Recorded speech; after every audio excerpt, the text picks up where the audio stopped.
full flame. I just switch the lanes. Hey y'all, this your girl Lisa. How y'all doing today? This is Real Talk. So make sure if you're watching this in the replay, y'all hit that like button for me. Niggas up there. Like, comment, share, subscribe. Hit that notification bell so that every time I go live or drop a video, you guys can join us. What's up, y'all? This your girl Lisa, and this is Real Talk. Yo, flex, I just wanna win. I like BB who wanna win.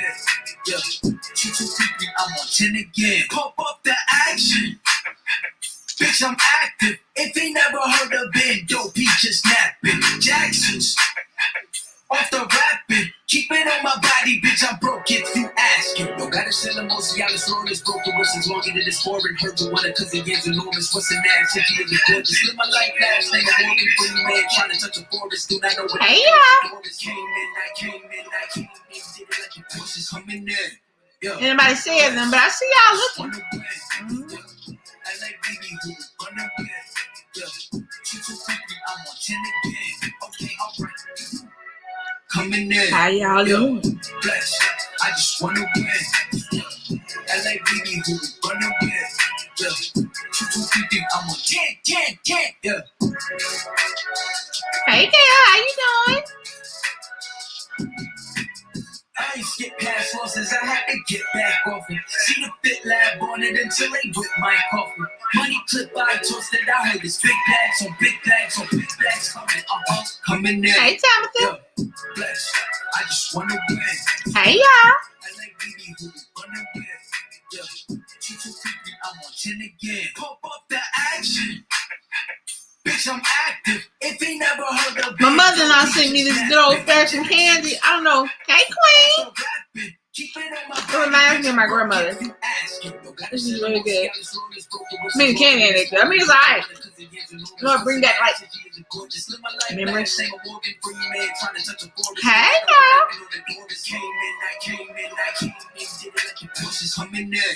girl. You got your phone. You don't have your phone. You need your phone. You hear me? I am. Hey, Tennessee. I'm doing good, gal. I'm gonna be going. I ain't running no marathons yet, but soon.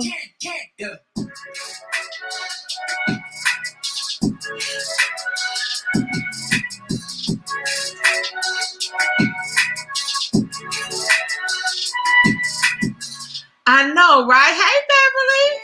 Hey, Bird. That candy is a beast. It just is. I mean, it's not like. Oh, y'all know what I got on today. Black Lives Matter. Black Lives always matter. Leilani. I know, Leilani. See, but what happened is that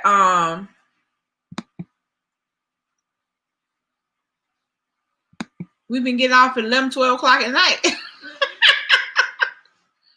So, you know, maybe when we put, hey, y'all. So we's early. How to do. If anybody wants to get on the live, click that link and jump on the panel. If you don't want to, that's cool too. Y'all know what we talking about.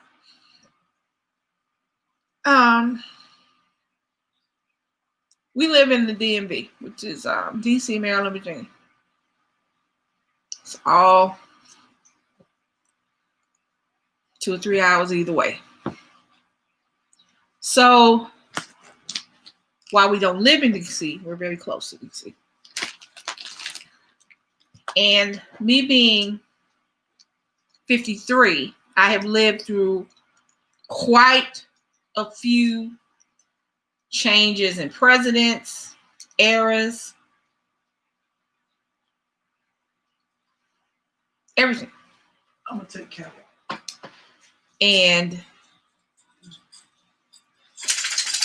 what happened on the 6th, I want to say it was the 6th of January, is by far the saddest thing I have seen thus far.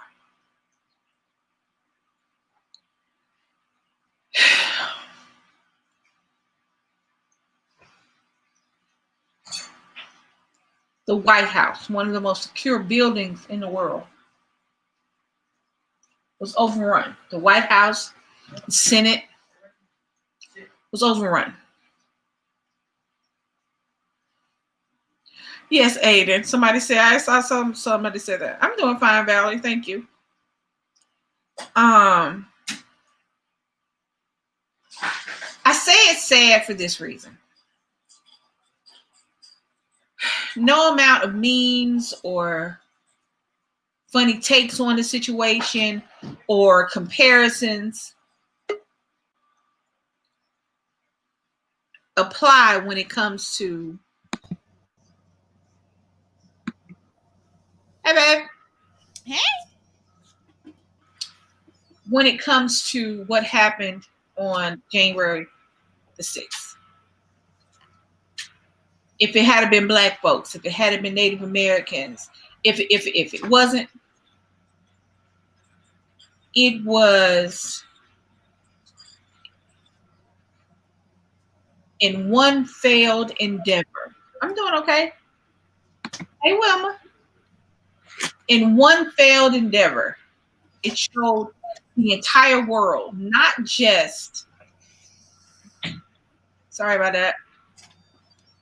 It showed the entire world, not just other Americans, not just people who, let's just say for the sake of argument, were blind to the situation. It showed them exactly what, when someone says white privilege, what they meant. Now, I am biracial. I am. My father is white, my mother is Black. I'm 53 years old, and I grew up in a town that had a lot of biracial people. That does not change the fact that there were people in the Congress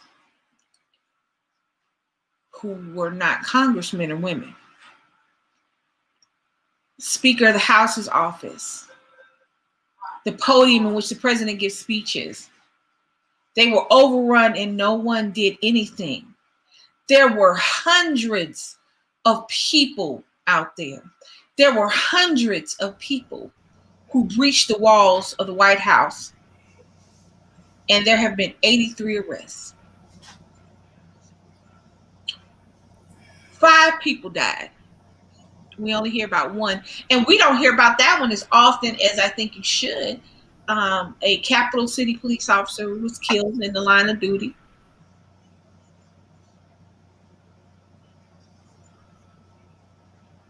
Crushed by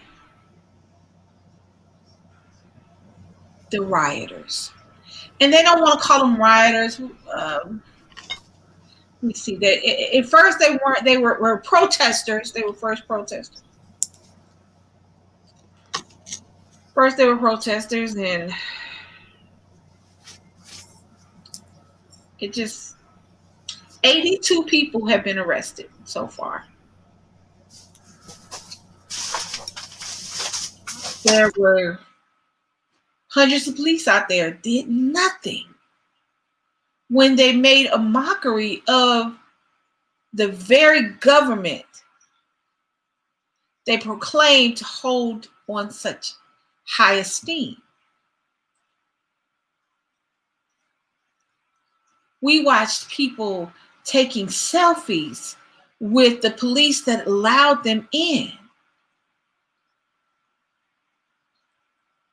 We saw people posting on their social media pages about committing federal crimes. And they weren't afraid to do that. My nephew and kid's godfather were both outside the Capitol and breach shooting got close enough.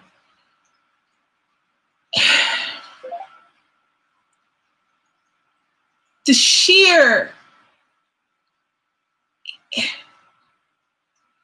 what's the word I'm looking for? It's when you, I don't even know the word I'm looking for.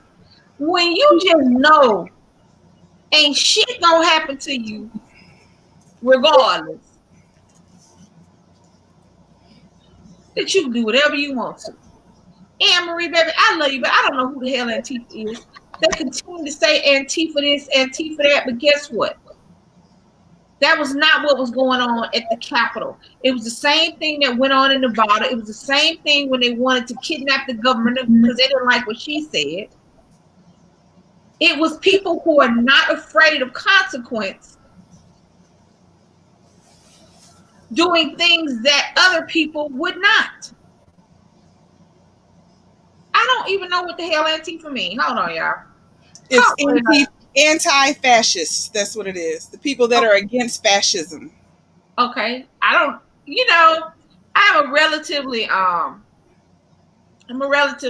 learned person. So I like words. And words get thrown around so much. All right. Fascism. This is what this says. Is far-right, authoritarian, ultra-nationalism characterized by dictatorial power, forcible suppression of opposition, and the strong regimentation of society and economy, which came to prominence in early 20th century Europe. Okay, so that's what fascism is. But they have continuously ignored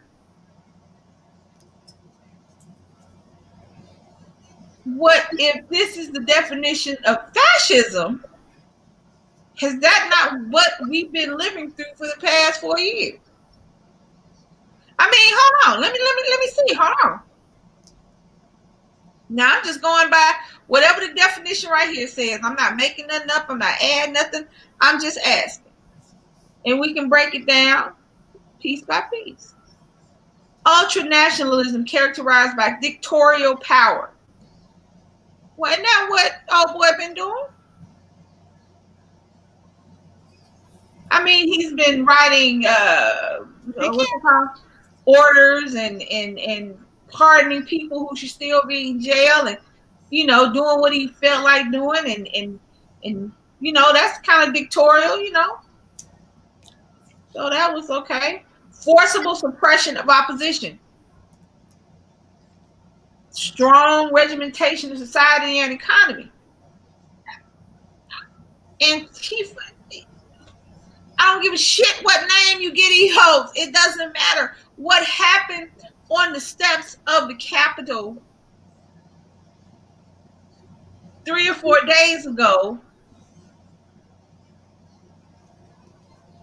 has been happening in small increments for the past 4 years. Nobody's been paying attention, and you have been paying attention, but you just kind of write it off because it doesn't go any further. Hey, Wilma. Hey, y'all. Happy New Year. Yeah, they had an agenda they would give for something wearing mask, body armor. Right. But see, here's the thing. Any other, like I said, there have been small representations of what happened on a larger scale all for the past 4 years. Not exclusively, but I'm just going to speak on when they tried to kidnap a governor and take that particular thing. And what have we heard about that? You have stormed the capital of a state saying you're going to take the governor, kidnap hostage because you don't like something she did. And what have we heard of that? These have been small. They've been doing it little by little to see what they could get away with, and they got away with everything. They got away with it at each and every turn. There were a few words said about it, and that was it. Nobody's scared of anything. Nobody's scared that the police are going to open fire on them. No one's scared that people are going to shoot them. No one's scared that people are even going to pull their gun on them.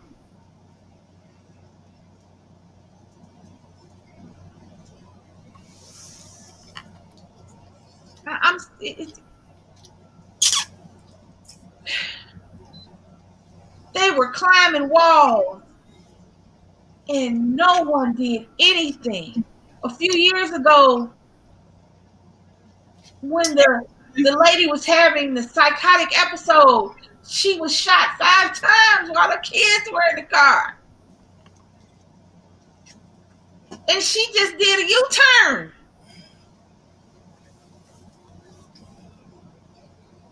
There was not a book. There was not a. It was not until later.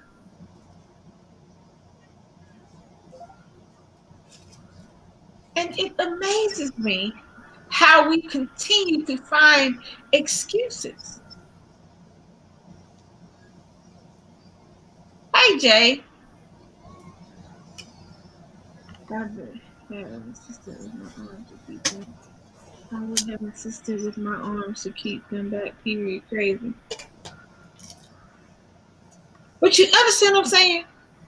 It has been one buzzword. It has been one, it's basically political clickbait. They say something to get everybody all riled up, and then the people that don't have sense to understand that the powers that be really don't care about them get riled up. It started with, they're going to take our guns. What the hell are they going to take them to? If you're not a criminal, and you got guns in your house, and you got them the right way, guess what? Can't nobody just come get your guns, not even the government. Do something. This country's built on guns, okay? Nobody gonna take your gun. But it was a good thing. It was good political clickbait to get everybody riled up, to get the powers that be riled up. And you know the powers that be that get riled up the most? The ones that don't believe in the government. Believe that the government has no say, has no sway over them. The government is not for me. It's not my thing. I succeed. It's the people who want. Anyway,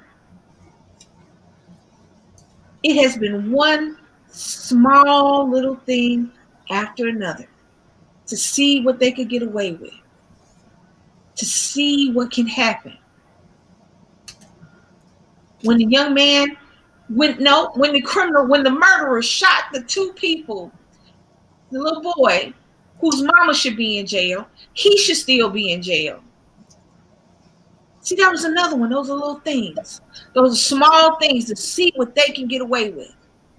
And they've gotten away with everything. They've gotten away with shooting people in the back. Because let me tell you something. I get it. Police is a hard job. And you do take your life into your own hands. However, first thing, that was your choice. That was the job you took. Let me tell you some good shit. I'm not going to take any job. Hey, of you. I'm not going to take any job that I ain't going to do the shit got, you know. I'm a bartender. I'm not going to take a job where I got to wear a tie because I know I'm not going to wear it. So if I know that I'm scary or I know that I got an attitude problem, which I do, I'm not going to be a police officer. Because I'm not going to do the job properly. I'm not going to do the job right. And I get it. It's a hard job. However, you can't be telling people you scared for your life when people are running away from you. But that's okay. Because guess what? It's okay if you kill them. Nobody will say anything. It's fine. It's fine. You were scared. It's your job. It's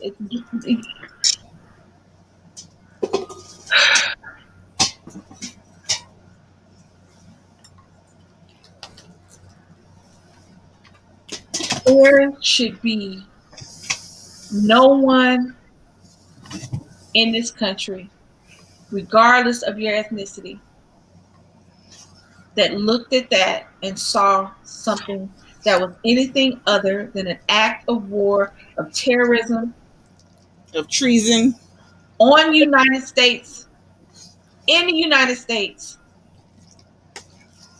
done by United States citizens. That was not Al Qaeda. That was not, I don't know who the hell Antifa is, but that was not them. That was a whole bunch of people who got together and said, we're going to terrorize our country because we don't like what one person, we don't like the fact that our candidate didn't win. Now, here's the thing about that. Here's the thing about that. In any competition, there's going to be one winner and everybody else lose. This is the way it works. You might have a second runner-up, third runner-up. You might have first place, second place, third place. The first place is the only one they remember. You might have grand prize, first place, second place. Grand prize is the only one they remember. So in every situation where there is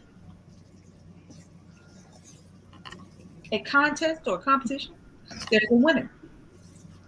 And if there are only two people, it's a 50-50 chance that your person might not win. And that's what you got to go with it. That's what we went. No matter what, no matter how much we hoped and prayed and wished and did voodoo and lit incense and burned sage that we wished that Biden would win, there was a 50-50 chance that he might not. And guess what we would have did? We'd have got up the same way we got up the day that Trump won, and we all thought Hillary was going to win. We'd have went to work and went on about our business. That's not what happened. Because the sitting president did not have any history of presidents. And you had presidents in wartime. You had presidents that actually just needed to go to jail as much or more than Trump. That they nicely and politely passed the stick. They passed the baton. They lit the fire. And they welcomed in a new president. But not him. And he has just enough sway. He has just enough Jim Jones, Jamestown in his ass to make people follow him with nothing. He's given them nothing, and they follow him like they are living in the same gated community that he will live in once he leaves office. And I promise you, not only will they not be living there, but he will not even allow them to come to their back door, but they are willing to give up everything because he didn't win. And then they talk about the barbarians and the heathens and the monkeys, and we are all kinds of animals and different things. And we are not worthy. This is a white country, and God has given us him, Trump, and he is what? For 4 years, I have, you know what, the reality is even now, Trump is not, he's not an intellectual human being. But what he is good at is people around him that are smarter than he is. So they saw an opportunity. Trump was an opportunity. But what they wanted was so deplorable that even with Trump, they couldn't manifest their destiny.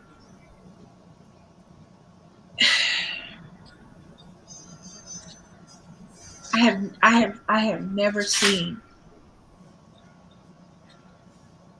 a country so torn.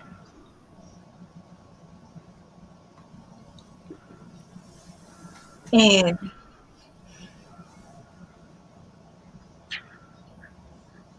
it is mind-boggling that anyone can look at what happened and not go, that would never happen. That would never happen. Black Lives Matter can't have a peaceful protest. You can't walk down the street without people coming out of their houses with guns on you.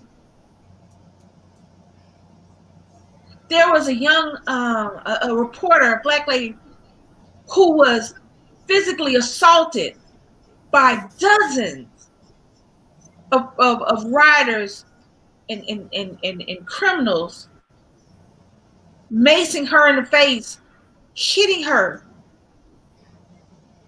and no one did anything. The officer who died, he made the 5th person to die, was crushed to death.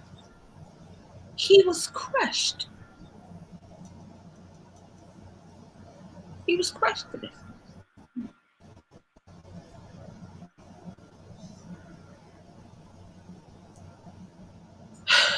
And I am scared for my son to go out and hang out and be with his friends, because guess what? He looks like every other black person that's in trouble or not in trouble. Rioters. They are terrorists. You're correct, Mr. Montgomery, and I will alter what I'm saying. These are domestic terrorists. They are. Oh, I thought it was. They beat him with a fire extinguisher. Really? Wow. What about the baby that got shot? I mean, you know what? Let me tell you something. I'm gonna tell you something. And this is about to sound bad. Yeah, it's about to sound messed up. What I'm about to say. I feel for the families of everyone who passed away, who died or was killed. I really feel for the Capital City police officer, because he was doing his job. He went to work. And he thought he was coming home, but he was taken away from his family.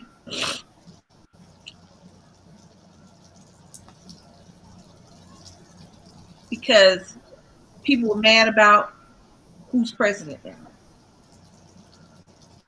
But if you went up and something, huh? They crushed one officer in a doorway. Right. So it was more than one officer died.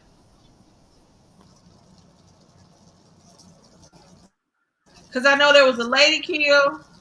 There was a guy that this is not funny, but it's sort of funny. So one of the people who died, this is how he died. And I read it more than one place and on the news outlet, because at first I thought they was making this shit up. So one of the terrorists decided that he was going to have a taser. So he put the taser stupidly down in front of his pants. I guess I don't know why he did that, but he did anyway. So while he was trying to steal something, the taser went off in his pants, and he was standing on something iron. I don't know how the hell he did it, but anyway, they said he zapped himself so much he caused a heart attack. Wow. The lady that got trampled was from out here. I saw it on the local news, and she and a friend actually drove out there to attend the rally. She lived in the same county as you do. What I? Ain't you in Georgia? I'm sure it was a combination of, since it was down his pants, when it started shocking, I'm sure his body part did what body parts do. Oh, yeah. And then he landed on something metal. He got electricity, he got liquid, and then he was on metal. That's what happened. Oh. You know what I didn't think about that? Because I'm pretty darn sure you shock a winky, it's going to pee. I didn't even think about that. So he just, that's nasty. But here's the thing. Let me tell you something.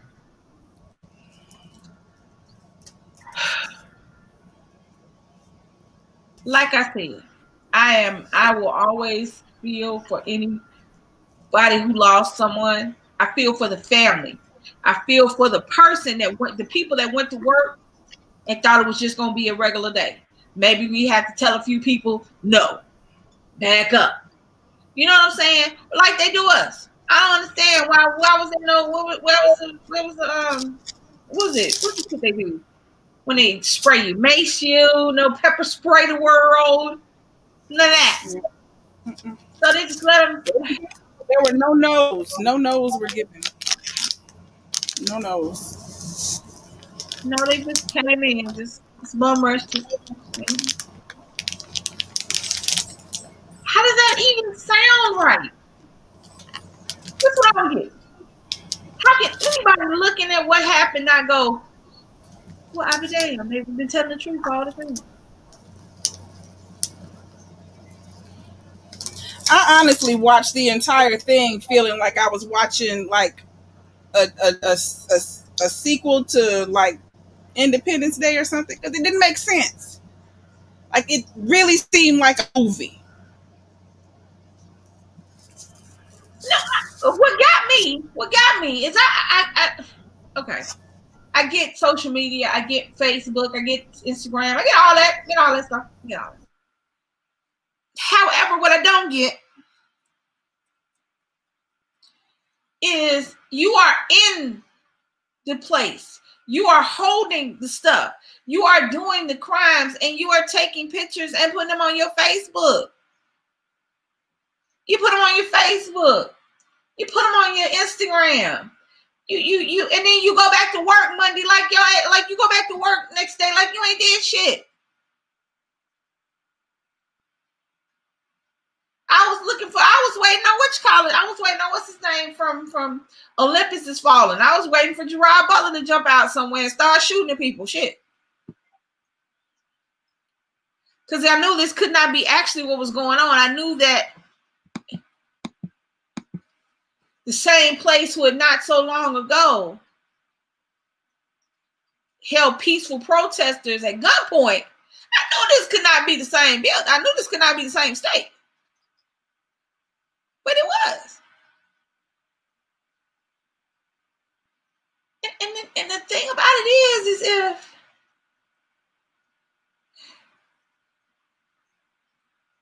how can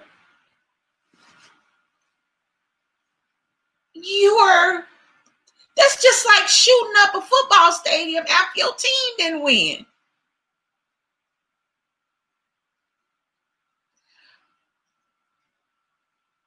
I can't understand why they would even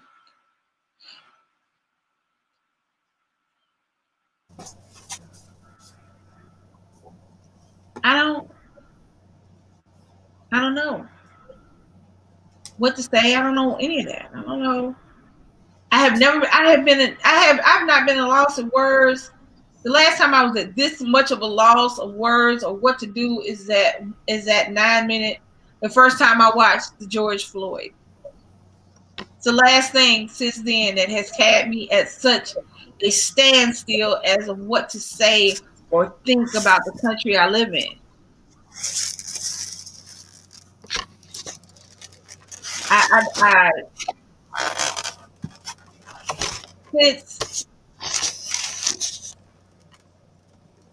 I watched that video because I didn't watch. I ain't gonna lie. I didn't watch. Thank you, Rico. Hey, C. I'm trying to figure out the new fencing 7 feet. Clearly that fencing is not to keep people out. I don't know what that fencing is. Maybe it's just decorative. Unless it's electrocuted, and if they heat it up, if it's hot, that's about the only thing that's gonna make that unclimbable. Because as you can see, they climbed the shit out of it. Well, I had a dog that could jump 6-7 feet. Well, you the right dog. Yeah. She jumped straight over one of them wooden fences. Woo. See, I'm just.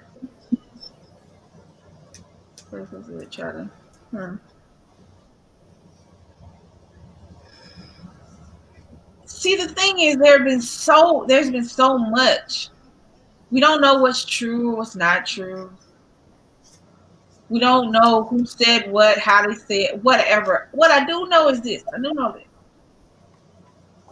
That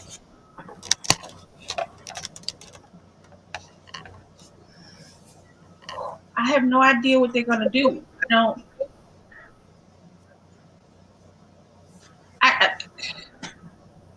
What could they possibly do?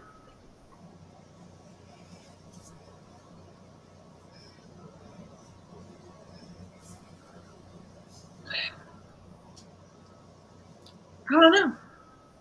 They're just gonna do the same thing again, just interrupt stuff. That's it. And needlessly kill people for no reason.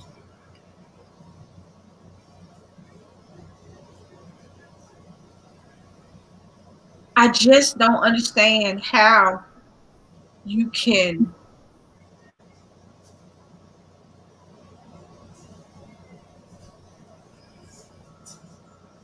Yes, see, you're correct. And that's what I'm speaking on. Just not.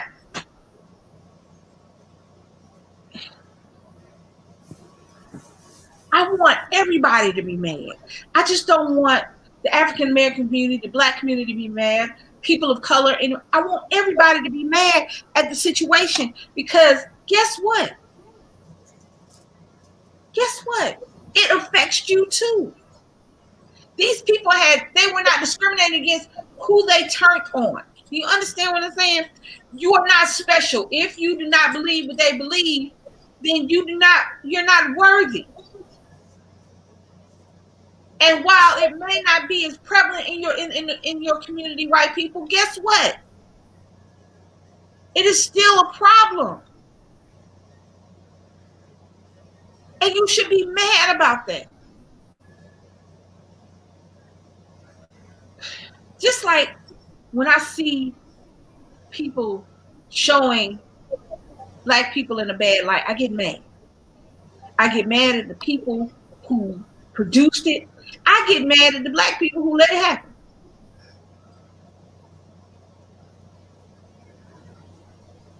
When they show us constantly in the most hateful and heinous light possible, and we okay with that, I get mad.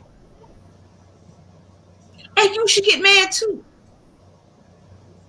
You should get upset to see people who were, I'm sure there were doctors and lawyers. I'm sure there were some police officers.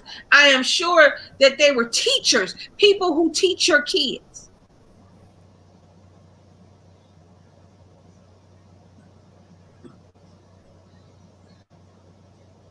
Right. And that's the sad part about it. And you know, the sad part about it is, you know how many, it's just as many white people said, just what you said, that let it have been Black folks and they wouldn't have made it in the grass. As we say. Because they're comfortable with that sight. Because they've gotten comfortable with that sight. They've gotten comfortable with,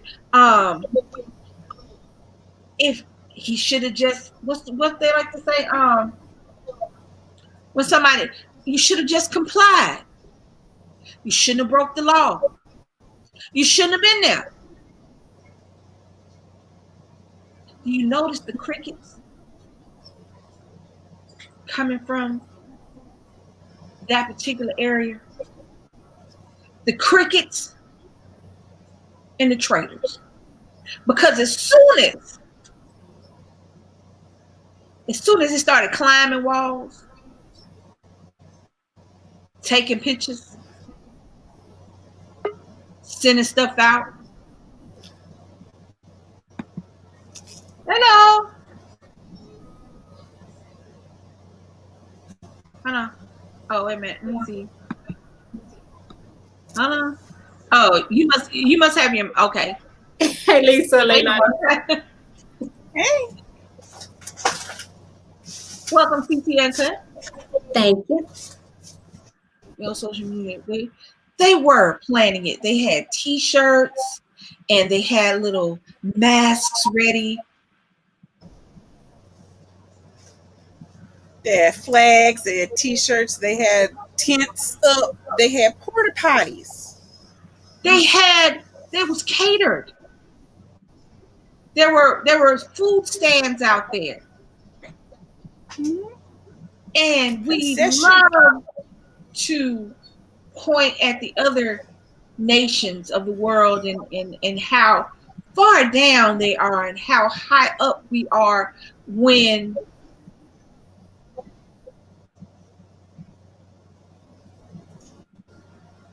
we showed the world exactly how low we can go. And America showed the world exactly what it would allow. We cannot continue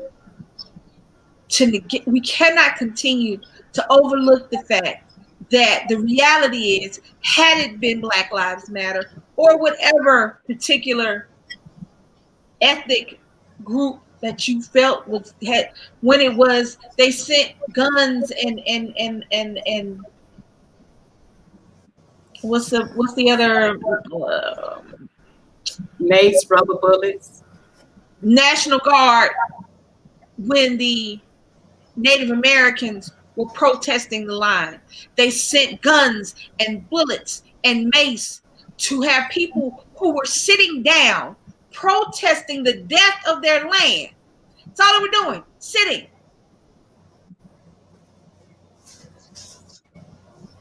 They had riot specialists, gear, everything on every step leading up to the White House when the Black Lives Matter was downtown. They sent riot police and overfunded militarized police forces into places where people were just saying no justice, no peace, and Black Lives Matter. That's all they were saying. They weren't getting anywhere. They weren't going into anything. They were just saying Black Lives Matter. Remember these names. But there was mace being sprayed, rubber bullets being shot, and people being arrested constantly. There were thousands of people outside, hundreds of people, if not thousands, breached the White House. 83 people have been arrested. Now, in any other world, in the commission of a felony, anybody who dies within the commission of a felony, you are now responsible for their death. In any other world, each and every person who breached the White House, each and every person who committed a felony is now supposedly responsible. But you know that won't go over. The terrorists will fade into anonymity. The police officers will be held up to a bright light for about 15 seconds, and then it'll all go away. It'll be like a footnote as opposed to a billboard of what we're not supposed to do.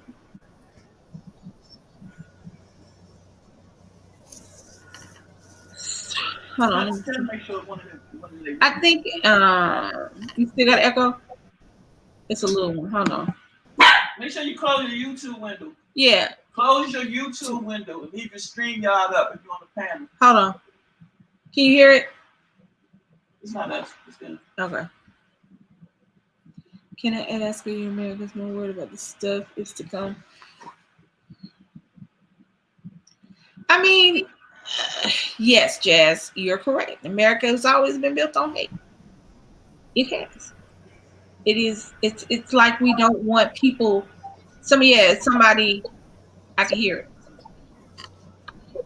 Hold on. Let me check. Hold on. No, she went off. That was it. MC stats.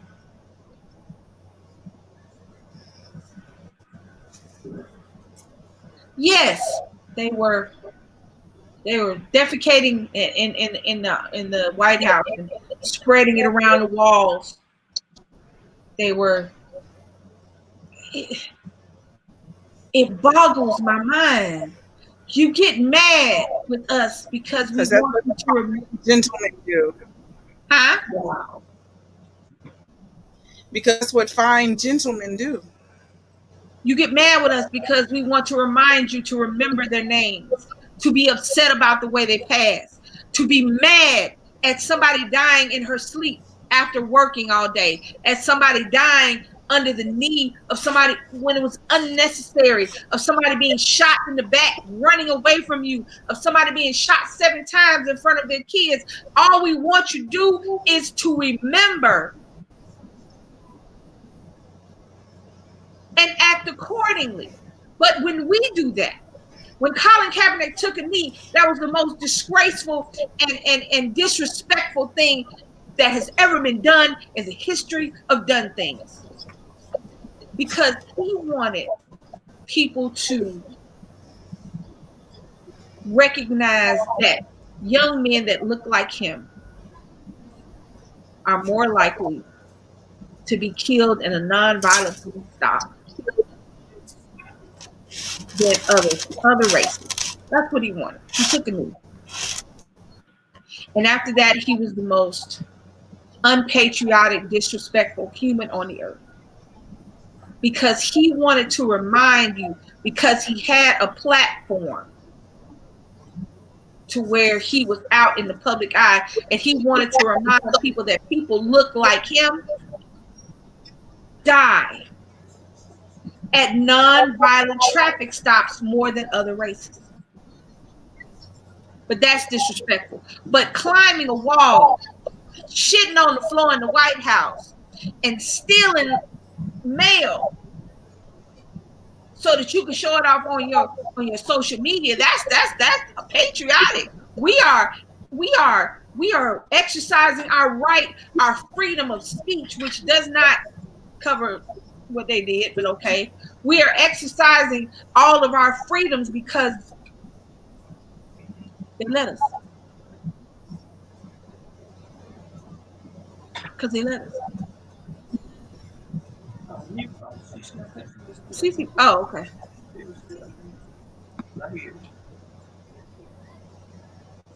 Elani. Yeah, CC. Hold on, CC. You got a little echo. See if you got another window open. No, it's no other window open. Let me get down. Well, do you have anything to say? I can stop talking. Go ahead. I had to say Lisa just covered it because no, say what you're trying to say. It seemed like when we were doing peaceful, we were stopped and held in our tracks so we couldn't do our truth, but they can do anything in the White House and outside the White House. And where were the guns? Where were the police officers? Where's the rest of the arrest? So this was already planned. This was nothing that just popped up overnight. To me, it was already planned the way it was executed out. Well, yeah, from what I understand, he had said some things about them taking action and all that. And but come on now. He just got finished being recorded talking to the governor of Georgia, telling the governor to find him 12 ton of more votes. Because, he needs to find them votes, I don't care who you are. I don't care what political affiliation you have. I don't care about any of that. You have to see that this person was not good for America, period. And what he actually did, the only good thing he did do is if we can find some silver in this very black cloud, he exposed all the people who had been hiding in plain sight. So if I must give him kudos for anything, I will give him kudos for being just enough of a cult leader to expose the people who have been hiding in plain sight, who have been sitting in our face, laughing in our faces, coming to us as friends, but at home, nigga, and not with the A.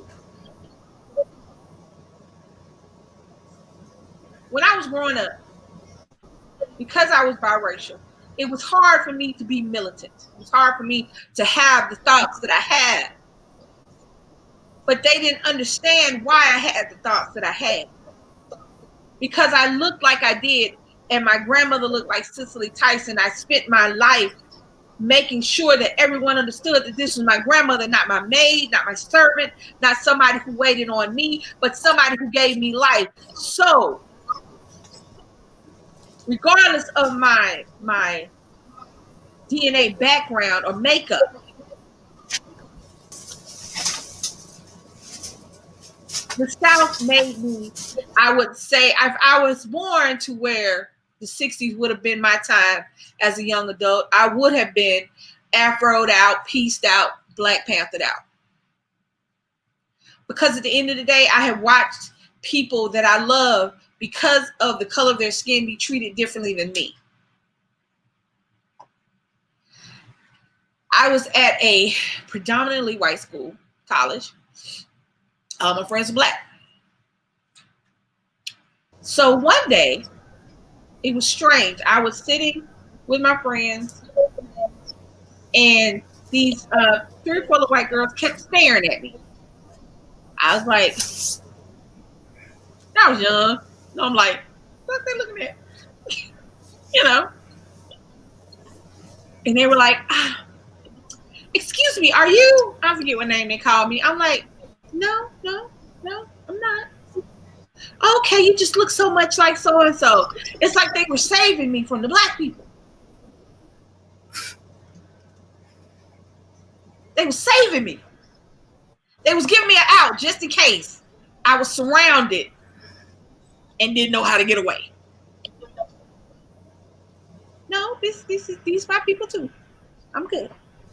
In my head, I'm going, you know, and my friends are like, why they say something to you? I was like, I don't know. I look like so-and-so. Becky. I couldn't think of another name.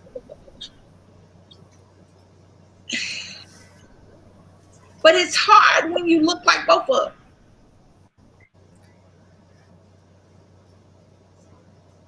And people feel like you can't be mad. I can't be sufficiently upset because I'm not all of one thing. But who the hell is? That's what blows me. Is when you get militant. But your auntie look like me. And I can't know what the hell I'm talking about because I'm mixed. Your hair straight in the mind. We all are a mixture, a conglomeration, a melting pot of Africa and Asia. And all the continents that were together at one time. Please don't forget that we were all one place until it broke apart. If you pay attention to it, it all fits together. We're all a wonderful soup of so many different things. But the one thing that we all have in common is the one thing we fight against, our humanity. It is humans. We are all humans. At the end of the day, if you take a X-ray machine to everyone in the world, we all look the fucking same on the inside. You can't tell if this person is Black, this person is white, this person is a Republican, if this person is a Democrat, if this person is anything. But as soon as you attach the outside, you attach all these things.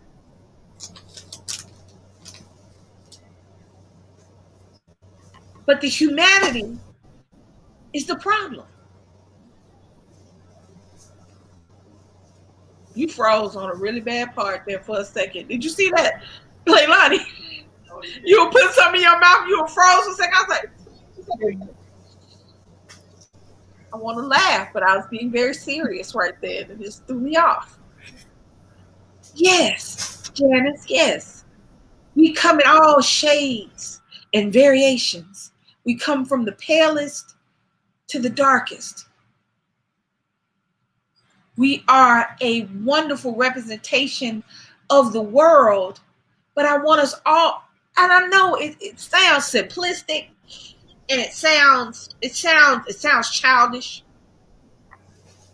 And we all don't have to be bestest friends in the world. But we can get along. If I don't like you, I don't like you. I don't like you. I don't dislike your entire race. I don't dislike your entire religion. I don't dislike your entire ethnic group. I don't dislike your entire gender. I don't like you.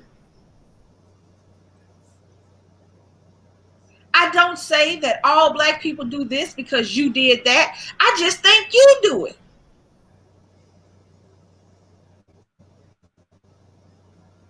I don't think all white people do this or all black people do that because I know that they don't. Some do. Some don't. I know that some stereotypes are on the money and some not so much. I know that sometimes it's not about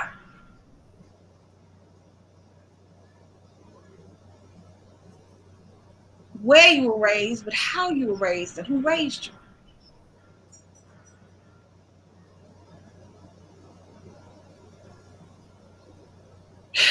I know that that was in my lifetime. Thank you. I know that in my lifetime, that was the saddest thing I've ever seen. The outcome, the lack of rage is what's really bothering me. Nobody is mad. Nobody's mad about it. Nobody is having specials every other minute. TV is not breaking in on regular scheduled television. Nobody's mad about it. Nobody's mad that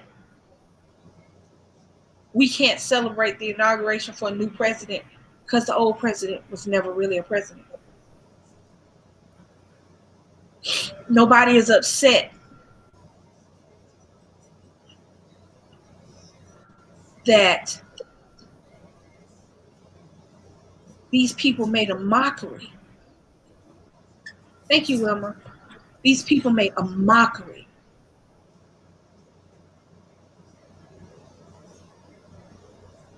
of the country that so many people have given their lives for.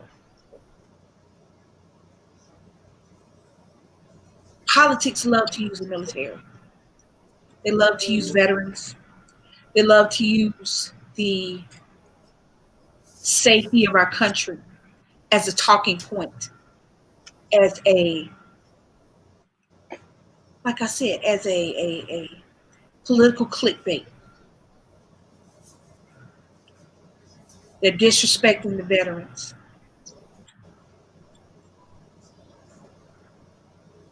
When you don't stand for the flag and put your hand over your heart and sing the song, you're disrespecting the veterans.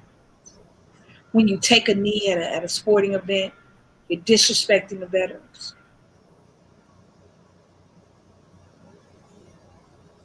But there was no greater disrespect to each and every man, woman, who has taken that oath and put themselves in harm's way. There's no greater disrespect than what happened on the Capitol steps, than what happened inside of the Capitol. There's no greater disrespect has been shown to them in my lifetime. It was all a joke to them. It was a photo op. It was something to do on a Wednesday evening. It was a joke. I'm going to go to this rally. We're going to get in the car and we're going to go hundreds of miles and we're going to go over here and we're mad because he didn't win. What the hell you sound like? What the hell do you sound like?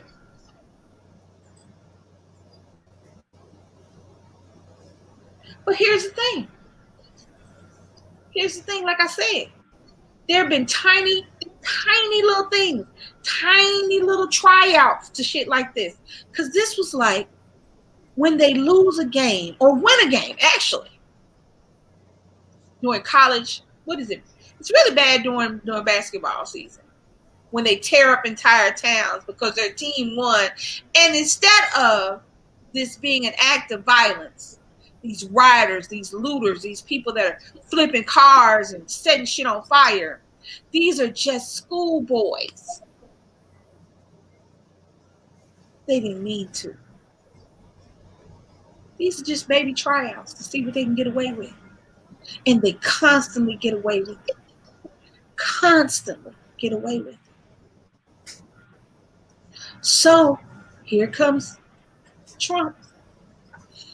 And he has just enough magic, just enough psychotic cult leader magic to spring forth all of the people that have been waiting to be able to say nigger and display their flags, their rebel flags, and their hoods for everyone to see. They took the hoods off. Y'all.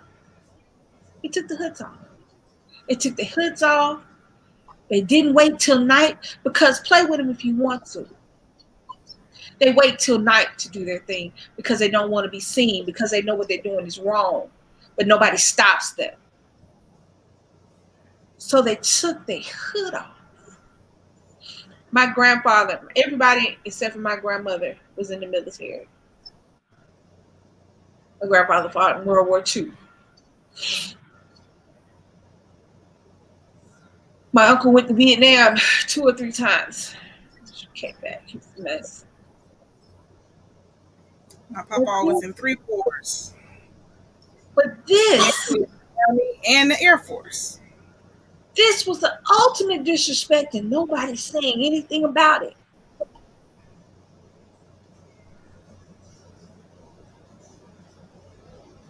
The reality is, I don't know if our lifetime, I don't know if our kids' lifetime, I don't even know if it ever happened, to where we are upset with people on a case-by-case basis, not on a race-by-race basis. See, that's the problem.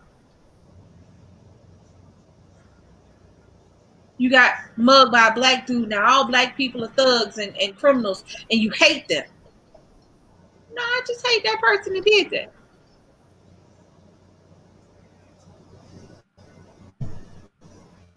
Yep.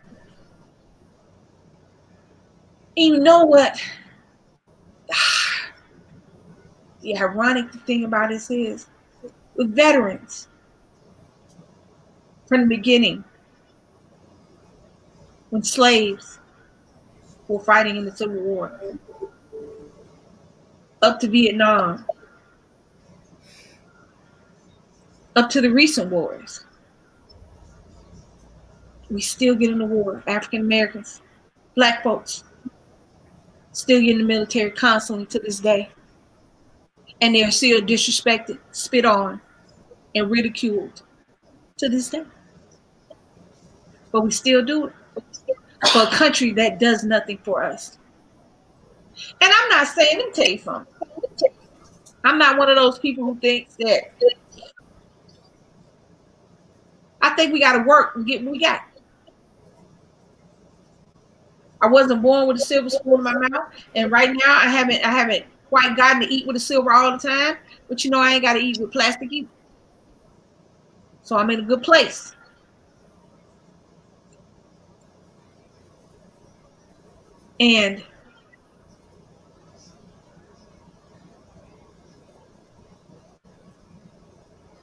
But I believe that if everybody doesn't have equal footing,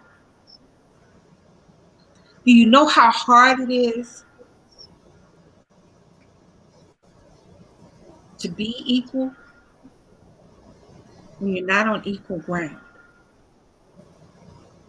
Do you know how hard it is when 2 people are equal, but one has to look up to the other? And that's what this is. This is not equal footing. This is not even footing. We shouldn't have to look up to you. You shouldn't have to look up to us. The lady who was shot while trying to go in through a broken window is being upheld as a veteran instead of a thug that she was for breaking and entering with the mob. You're correct, Jay Dunn. You're correct. Yes. They all are claiming that they don't understand why people were mad with them. They don't understand. The very fact that they don't understand is mind-boggling. One lady was crying about she was maced. Well, you were doing something to get maced, sweetie. Yeah, she said, we were just trying to break in the door and they maced us. Tell me. Oh, okay. I can't believe that happened to you. I'm so sorry. I'm so sorry. Here's the thing. I can be nice about it. The reality is, this is America. America was built on death and destruction. America was built on slavery and imprisonment. America was built on people having just enough footing ahead of you to be able to put their foot on your neck. And that is what it was built on. I can be nice and pretty, but that's not how it works. It's not how it works. This land was stolen from the Native Americans. This was not an empty country. This was not barren land with nothing but animals on it. This had people and thriving societies that were bum rushed. Instead of living together and working together, they decided that because they were who they were, where I don't have any idea of where this idea of superiority came from. I have no idea where it came from, but that they were superior.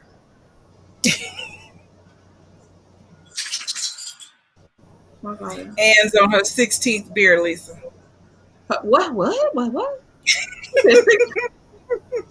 She's on her 16th, her 16th tall boy. Not just a regular beer, her 16th tall boy. Baby, bathroom about to be your friend this evening. Henry said, I amazed myself. I'm done. Hey, Quiet Storm. But it just is what it is. You can sit up there and try to be pretty and play pretty, but this country has not been very good to the immigrants of other ethnicities. It didn't like the Irish people that brought over here. It didn't like them either. But they was white, so they was right. Yeah, she definitely wasn't in Kansas anymore, Karen. She was shocked and appalled. First of all, shut up. Don't get on there crying because you got maced. Sit your dumb ass the hell down. So I've been trying to be. These idiots have blew me. I have not seen such moronic, idiotic, and just what's dumber than dumb? I mean, what? First of all, all we were doing was trying to break the door down, and they maced us. First of all, you already know that you're gonna lose your job if you say some dumb shit. So some coach got fired for talking about calling somebody, who he called, was it Kamala Harris? Somebody called a monkey. I think it was her, but I don't know. No, Stacey Abrams in Georgia. So he got fired. So you already know that if they ID you, you're gonna lose your job. Okay. So you already are sitting on a set of stupid that you will wish to lose your job for something. And the killer part is, I don't even think they're passionate about it. It's like it's something to do. It's like they get themselves all riled up, all juiced up, all hyped up. And they got to do something. So they go do that. We're going to take over the Capitol, and we're going to stop. We're going to stop the new president because Trump won. You know he won. And we're going to make it right. I just kept saying, what is the point? Like, okay, now you're inside. Then what? I think they were Like, supposed to do once you got in, what were you supposed to do? But I did see the guy who had the zip ties. He was planning on kidnapping some folks. He was going to grab him some Congress members and tie them up. Because he had zip ties. He had a handful of them, too. Oh, now make no mistake about it. Make no mistake about it. Sprinkled in them idiots, there were a lot of agendas. Make no mistake about it. Who you saw was who you were meant to see. Yeah. Just that they were so fucking stupid that they messed up the plans for the people who weren't stupid. Sometimes they were just so blatant and they were braggadocious with it. They were just so, we can do this, that they didn't realize that they were going to bum rush it and start taking pictures. They're taking pictures, which is why we know that there were zip ties and dudes with masks on that didn't have anything to do with COVID. Yeah, they wanted to destroy the electoral. They were trying to get rid of the votes. I think they wanted them to also get Pence.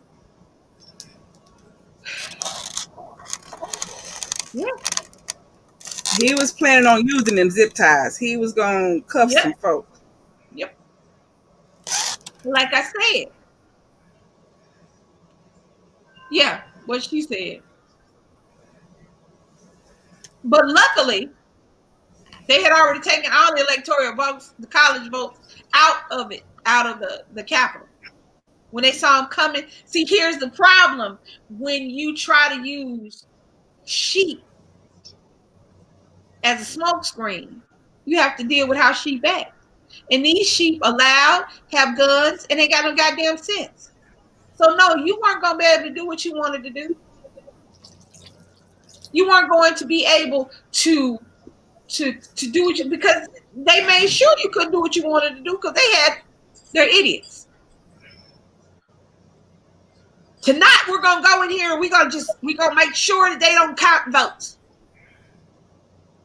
Do you think they got the votes just sitting there waiting on you? You think they're not contingency plans?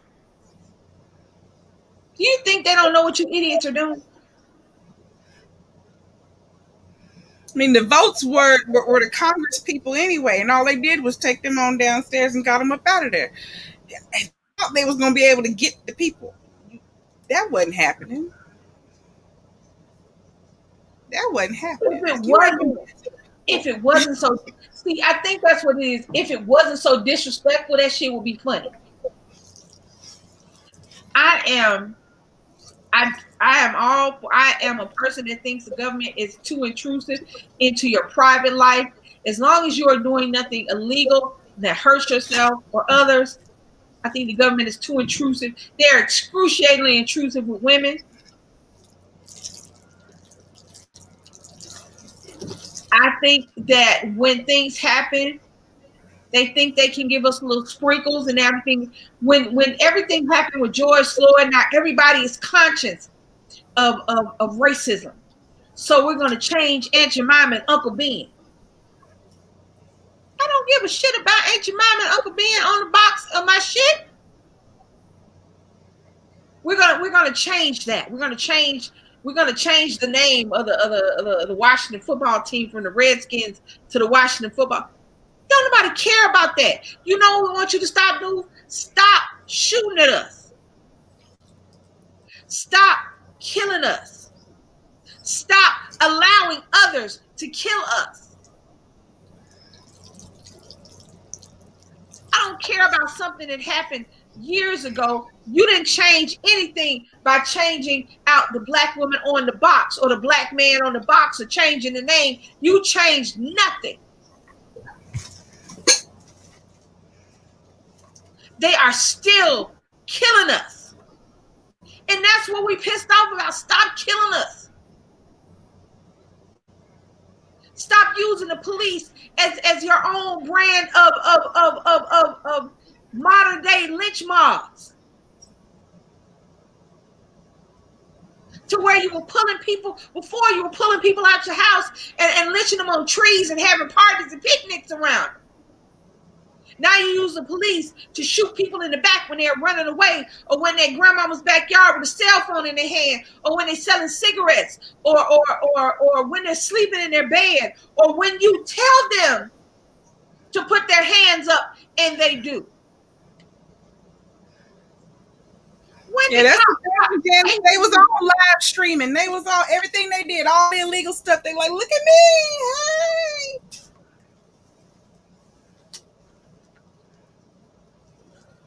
And now, because you have emblazoned the white population, and not the white population, but this particular part, I don't even know what to call them. I don't know what you call them. I don't know what you call the people that bum rushed the Capitol. They got in their cars and drove hundreds, some thousands of miles to come down here so that they can rush the Capitol. I don't know what the fuck you call them. I don't know what cult members. The cult members that you have emboldened them with so much vigor and vim that they can do whatever they want to, because you've shown them there are no consequences for their actions. But we can't even say no justice, no peace, and that our lives matter. Do you get what I'm saying, people? Are you understanding what I'm saying? Without fear of retribution, we cannot state the obvious, but they can bum rush the capital of the United States of America and not so much as a rubber bullet was shot.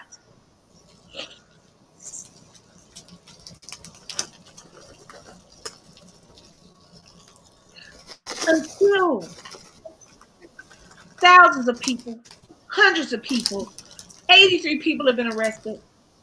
5 people died. From what I understand, 2 of which were not a part of the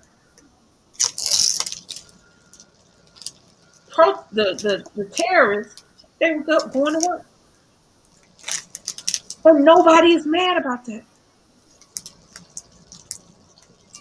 Nobody's mad about that. But y'all mad about having to put a mask on to keep a virus from killing each other. You were mad about not being able to go get a haircut, or go to the bar, or go sit at a restaurant. You're mad about that. You scream and you berate customer service workers because you have some kind of right not to wear a mask because you're special, because the coronavirus doesn't like you, or whatever the reason you think you can walk around spitting and slobbing on people and that's cool.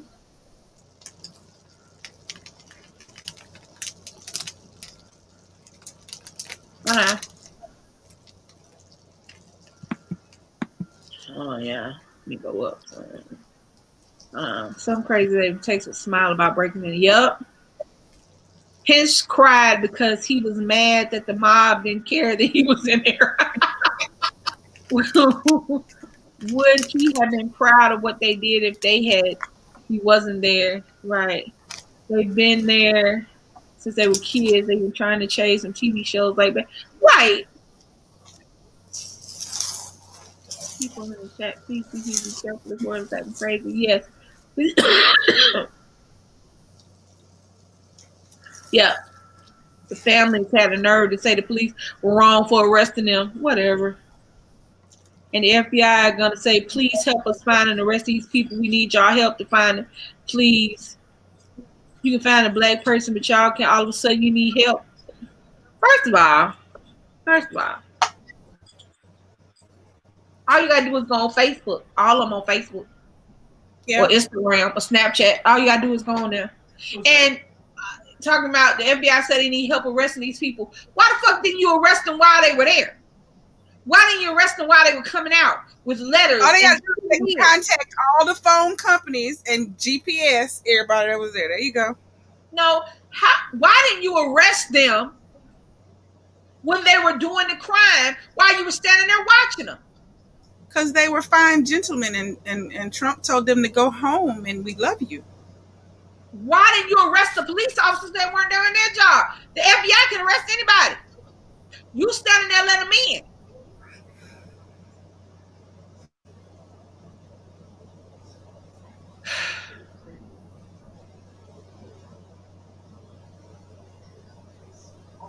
I live in a country.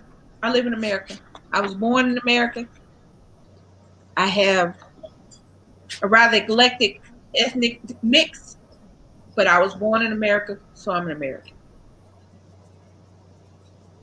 I wouldn't live in another country. I go visit them, but I wouldn't live in another.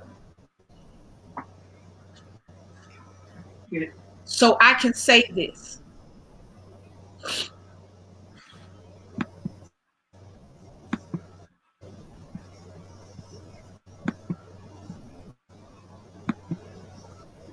And the disgrace,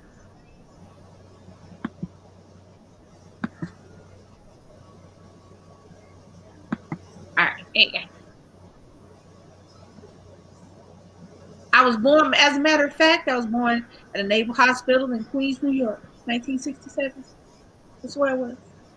And I don't want to live anywhere else. I don't want to pack up and go nowhere. I want to visit other places, but I want to come back to America because this is my home and this is what I know. This is what I love. However, because of that, I believe I have the right to say we fucked up and we need to fix it. People, you cannot continue to see what is going on in America. I'm not going outside of America right now because it is global, but right now we need to fix this. See, that's our problem. That's another problem we have.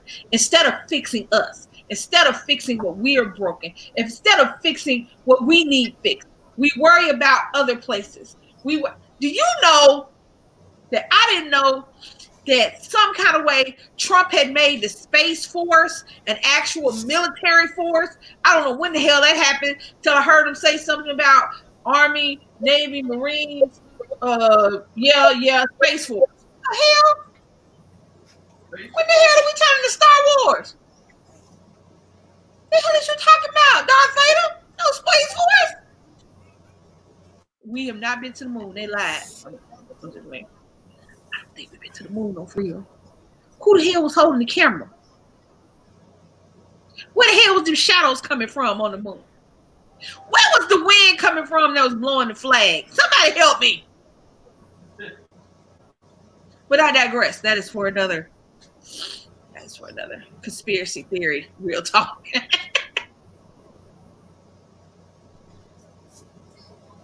I was born here. I was born in New York and I was raised in the South. I was raised by a woman who actually seen her mother and her grandmother on a plantation. I was raised by the astronauts. What, they gonna give them guns now? Anyway, I was raised on the history of what it is like to grow up and be Black in the South.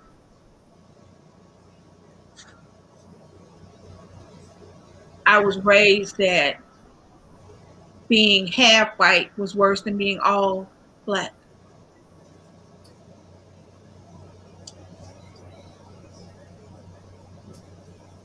And as I've grown,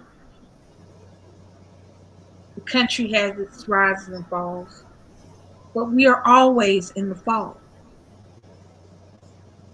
When America's at its lowest point is when you see the disparity in the races. America's at its lowest point, people. This is real talk. We are at our lowest point. And at our lowest point, you can see the disparity of the races. The reality is, has the majority of people been Black? Had the people decided that they wanted Trump to be president or whatever, had they been Black, that would have been a different story. It would have been a different White House. It would have been a different Capitol. It would have been different headlines. Everybody would have an opinion.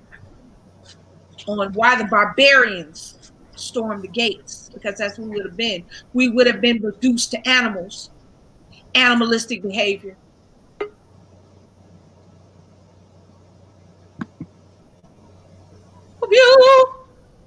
Hey, baby. Hey, babies. Hi, Miss DC KOOLAID and Lisa. How you doing? Hi, Miss Kalani's Kitchen. How you doing, boo? Huh? Huh? Oh, she said, go ahead and say what you want to say. I would just wanted to say hello to, first of all, because I have to talk with respect, like a lot of us here. When you come into a room, you say hello to everybody Hello. that's up on there, and then I see what you're talking about, and I've been listening. I've been doing some things. I've been listening in the background, and I wanted to like pop on and what I said no, because I had some little baby cousins over here visiting. But Miss Lisa, Yes, ma'am. you are my mini twin. Wait, But what I do? no, no, no, no, no. What? No, it's No, good. I don't mean that bad. I mean that good. What I do? Cause you know what? The things that you say, you were raised just like me with good family values, a goddamn good sense of goddamn common sense, a very good sense of intelligence. And I met you. We was eating food across the damn table. Mhm. You was But next to you, me. huh? You was sitting next to me. I was sitting next to you. I had Yeah, a little crush on you, but I know you married and everything. But it's all good. I am. I ain't gonna fight. I ain't gonna fight Miss over you or nothing like that. But anyway, anyway, I really love the fact that you have such a good sense of memory, and the things that you are stating when you develop your argument, they are based on facts. They really are. Now, this whole thing, what happened with the Capitol the other day, I mean, I was not ready, but I knew something was going to happen. You know how you just know some fuck shit's going to happen? I mean, we knew it was going. We knew that there were going to be people out there talking shit. We knew Mhm. that there were going to be people with megaphones and getting on dioceses and grabbing the microphone and talking about how Trump won and how the left is making it hard and how da da da da da whoop whoop. We knew that. What we did not know was that um Hey everybody. hey, Hello. okay. Hello. What we did not know is that we were going to turn into a third world country. We knew that we were going to have people marching. We knew we were going to have, and here's the thing. I'm gonna tell you something, and take this from somebody who has seen the back and the front. I would much rather for you to tell me up front you don't like me because I'm black, or because my mama black, or because I would much rather for you to call me a nigga to my face than for you to kiki and hee hee with me. And then behind my back, when you get out of my sight, I am this, I am that, I'm the third. Because see, what will happen, what that means is you will stab me in my back. What that means is I won't see you coming. Because see, you won't see me coming. Because I'm gonna say what I want to say when I want to say it. And I'm not gonna sit up there and not say it because it might hurt your feelings. Because guess what? Nobody else does that anymore. Now I'm not rude. I say hello, goodbye. If I don't like you, I don't come to your house. Because I don't know how to act. If I know that I can't sit up in your face without my face being like this whole time, I'm not gonna be around you. I'll be in my house where I can hide my face. You be over there. I would much rather know who I'm working against than to have to figure it out later. So the people out there didn't bother me because now I know who I'm working with. Now I know who I'm working with. Now I know what I got going on. Now I can see. And I'm not going to say the enemy, because the reality is the only reason these people act the way they act is because they're in a group. By themselves, they are punk bitches. because they are. And I say this because by themselves, they have 3,000 guns, ain't never been in a fight, never thought about going in the military, barely got a girlfriend. It just is what it is. It just is what it is. When I went to the gun range for my birthday, I loved it, by the way. Shot a lot of bullets. However, you could tell the people who were there like us, who was just, we was shooting because it's fun to shoot. But it is. But I would rather for somebody to say that to my face and than to say it behind my back. I think this whole thing was planned, of course, and that's what we all think because now Miss DC Kool-Aid and Lisa, we know we've been driven right past the goddamn Capitol many a times, or there was never any access up the steps, up in the walls and the windows and Still shit. on the wall. Now, The trees, the swing down. what about the lady a few years ago? The I was black about to lady say the who same was thing, Lisa. Oh yeah, the go black The ahead. lady lady that who had did the the mental U-turn health in front of the White crisis. House. She shot her car with the kids in it. Right, So because she you was having tell a me, mental health breakdown because she got lost. that you can shoot the shit out of a car, but you can't keep these idiots from climbing up on the wall. They don't even. And the bad thing about it was she never got out of her car. She pulled up to the Capitol because she was lost and it made her have an anxiety attack. She never got out of her car and posed any danger and they shot her car up. Yet these terrorists, because that's what we're going to call them, since that's what they want to call us, can sit here and climb like monkeys, something they want to call us, and act a pure D fool, but yet soon as we step near the grass, we slaughtered like pigs. Homegrown terrorists. But yet you want to sit here and oh, we love you. We don't love you. He want to get on national television. Oh, we love you. Can y'all just go home? You started this mess. You and your people. I'm gonna be respectful and call them people. Planned this because you had a fake page and y'all planned this. Y'all knew what y'all was doing, and the Capitol Police knew what they were doing by letting them in there. My uncle worked for Secret Service and he quit soon as Donald Trump made president. The thing about it is, yeah, they If knew. you go to the Capitol, Lisa, not to cut you off, you go down to the Capitol, the black guards are standing on the sidewalk. When you pull up to the Capitol, we're the white guards up by the door. That's how much they care about black people. And you are exactly true because I drive by there every day when I don't get to Metro. The The black black police guards and the around black the guards, perimeter and they're the by white the guards are at the streets. door. Let me let you know a little secret. When the president is in house, what they call when they have downstairs, when they down in the White House and in the Yeah, the little Capitol. bunker that he keep running to. No. When he's in house, which means he's up, he's in his office. There's snipers. You got snipers on roofs. You got watchtowers. You have cameras. And then you have the people. There's no way these should have gotten in. There's no way anybody should have gotten past the steps, the wall. How did they put the killing party since I have been in DC, the 7-8 years I have been in the DMV, that's when they put the wall because they didn't used to have the fence around it. No. They didn't used to have the fence around it. Since I have moved in this area, the fence went up. You can't get over. You can't get to the fence. If somebody drops their backpack while they taking a picture of the thing, they shut the whole shit down talking about a bomb threat. That's because of the 9/11. Exactly. You're so right. You're correct. So now you're telling me that you can't even lose your backpack without the entire downtown being shut down?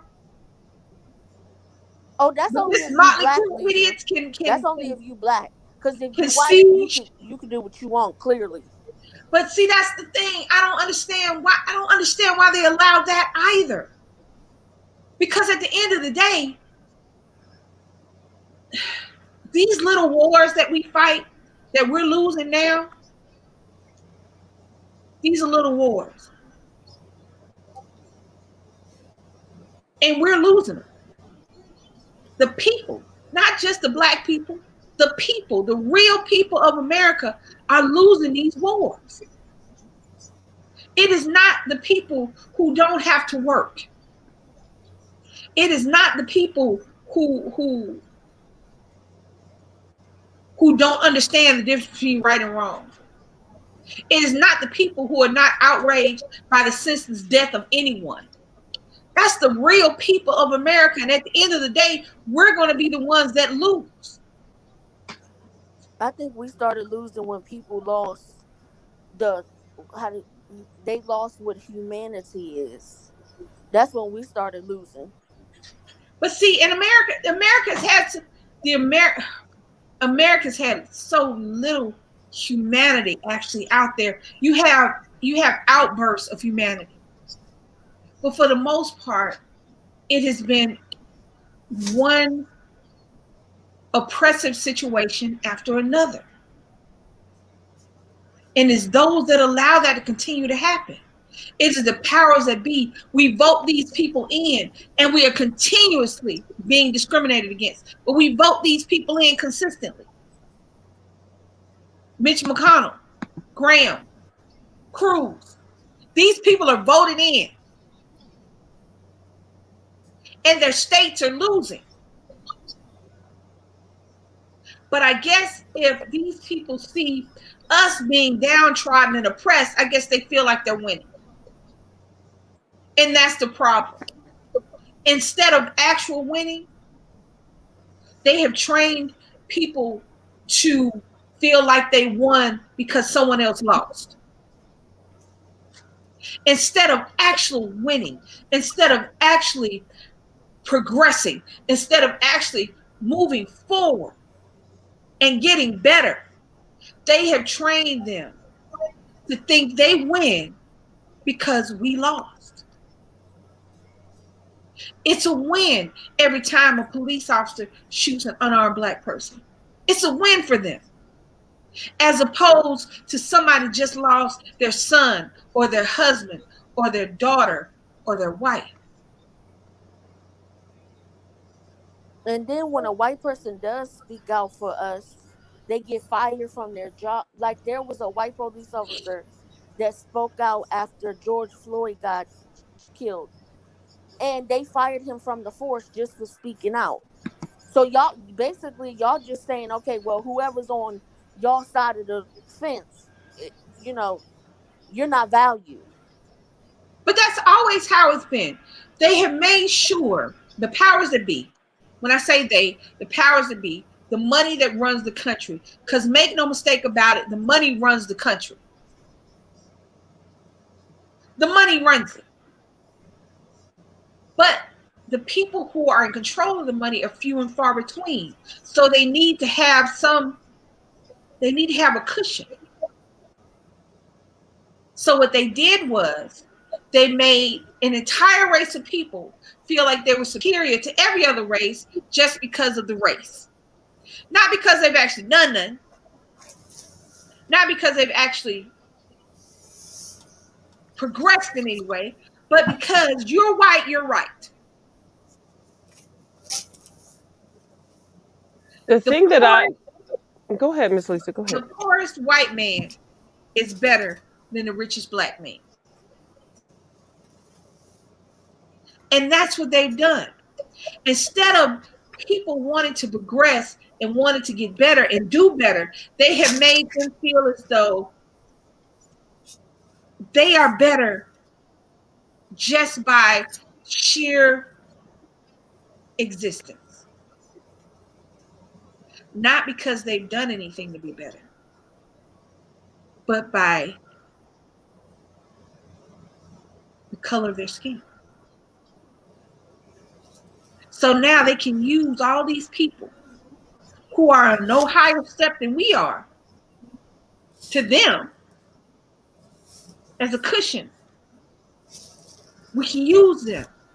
So when black people say them, they, That's the them in the day they talking about. Not the real, not the puppeteers, but the puppets.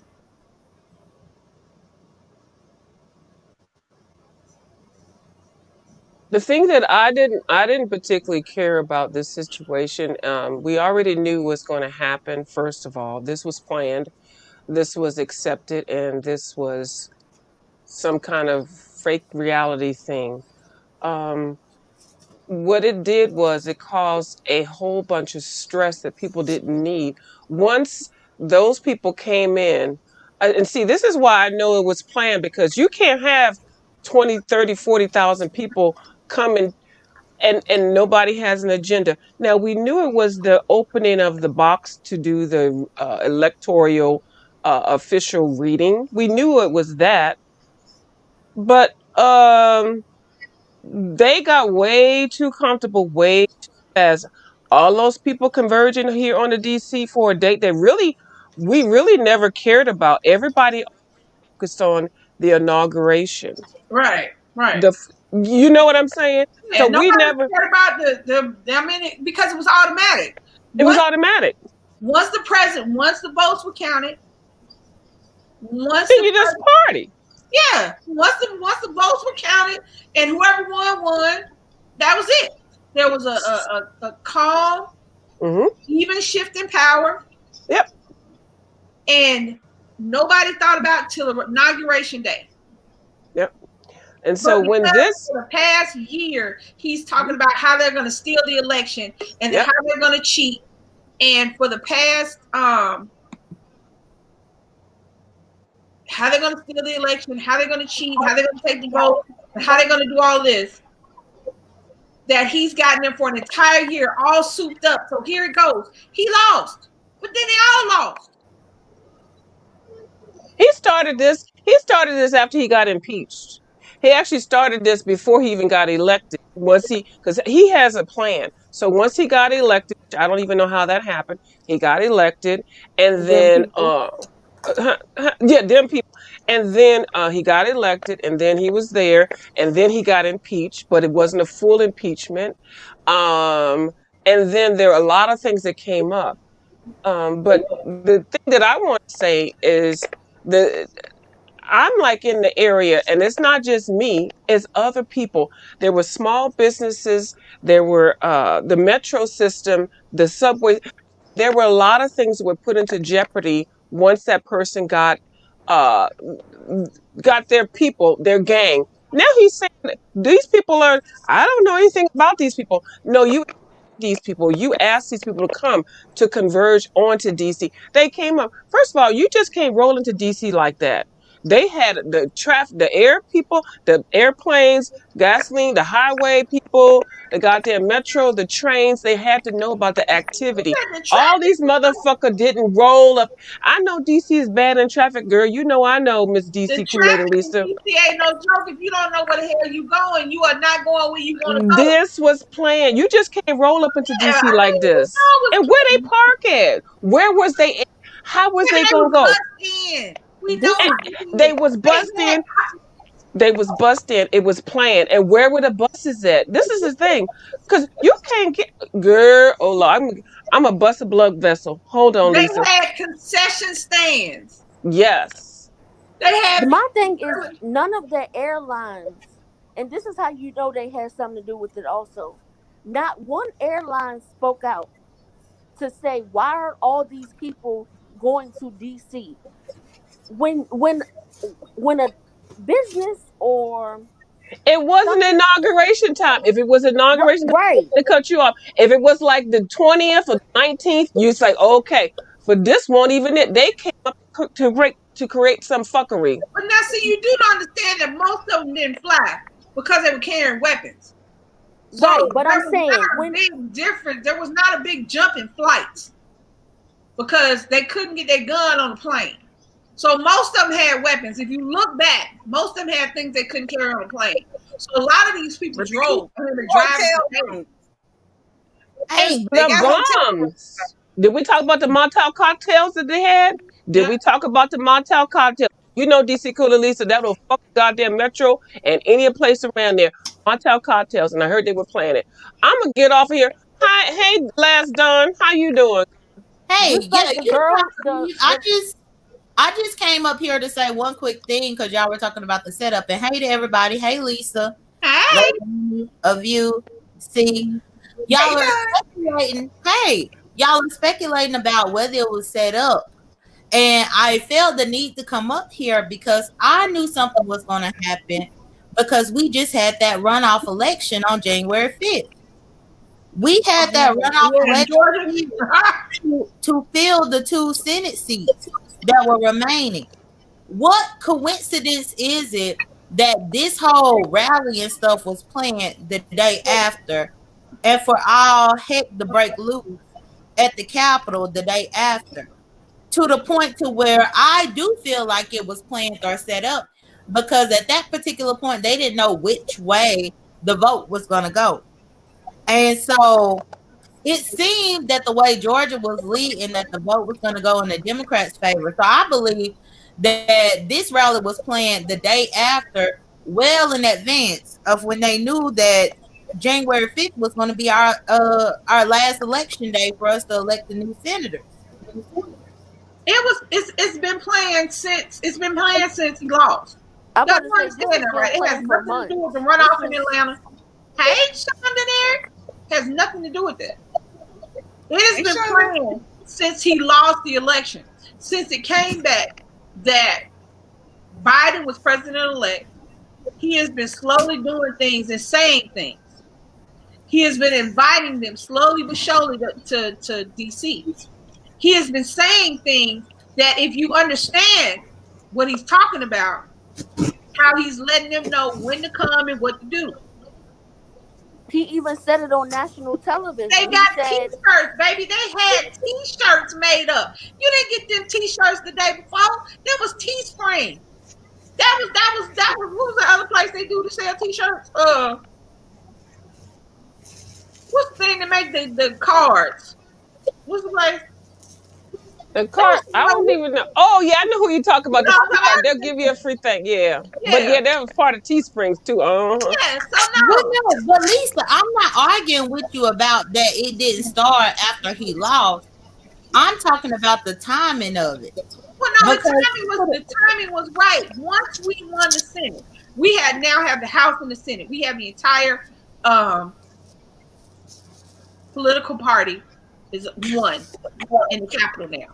When he takes office, it'll be a Democratic presidency, a Democratic Congress, and a Democratic House. So mhm. yes, when the runoff in Georgia happened, that just solidified it. But they were still going to come up there because they didn't care about whether or not Warnock won. They cared about the fact that if they could not get these electoral college votes counted and that they could not get him declared president, that Trump would stay president. That was their only thought. Please don't think that they have this greater mindset and they're thinking ahead. Coincidentally, on the 5th, you had a runoff. On the 6th, they were counting the votes. He'd already invited them to DC before the runoff. He already invited them to come down there when they were doing that because they were going to steal the election from him. Because he won. For the past year, he's been talking about how he won and how they were going to cheat. Before the election, they were going to steal the vote from him. On election night, they stole the vote. From the time from November 3rd till January the 6th, he's been telling them to come down there. he said it on national television. It didn't happen. It didn't matter what happened in Georgia, whether or not it turned the Senate or not. He didn't care about that. All he wanted to do was what he thought was going to happen. He thought he could cause this riot, cause this issue down there on the Capitol, and they would not certify Biden as president. He thought he could cause enough problems, enough sedition is what it's called.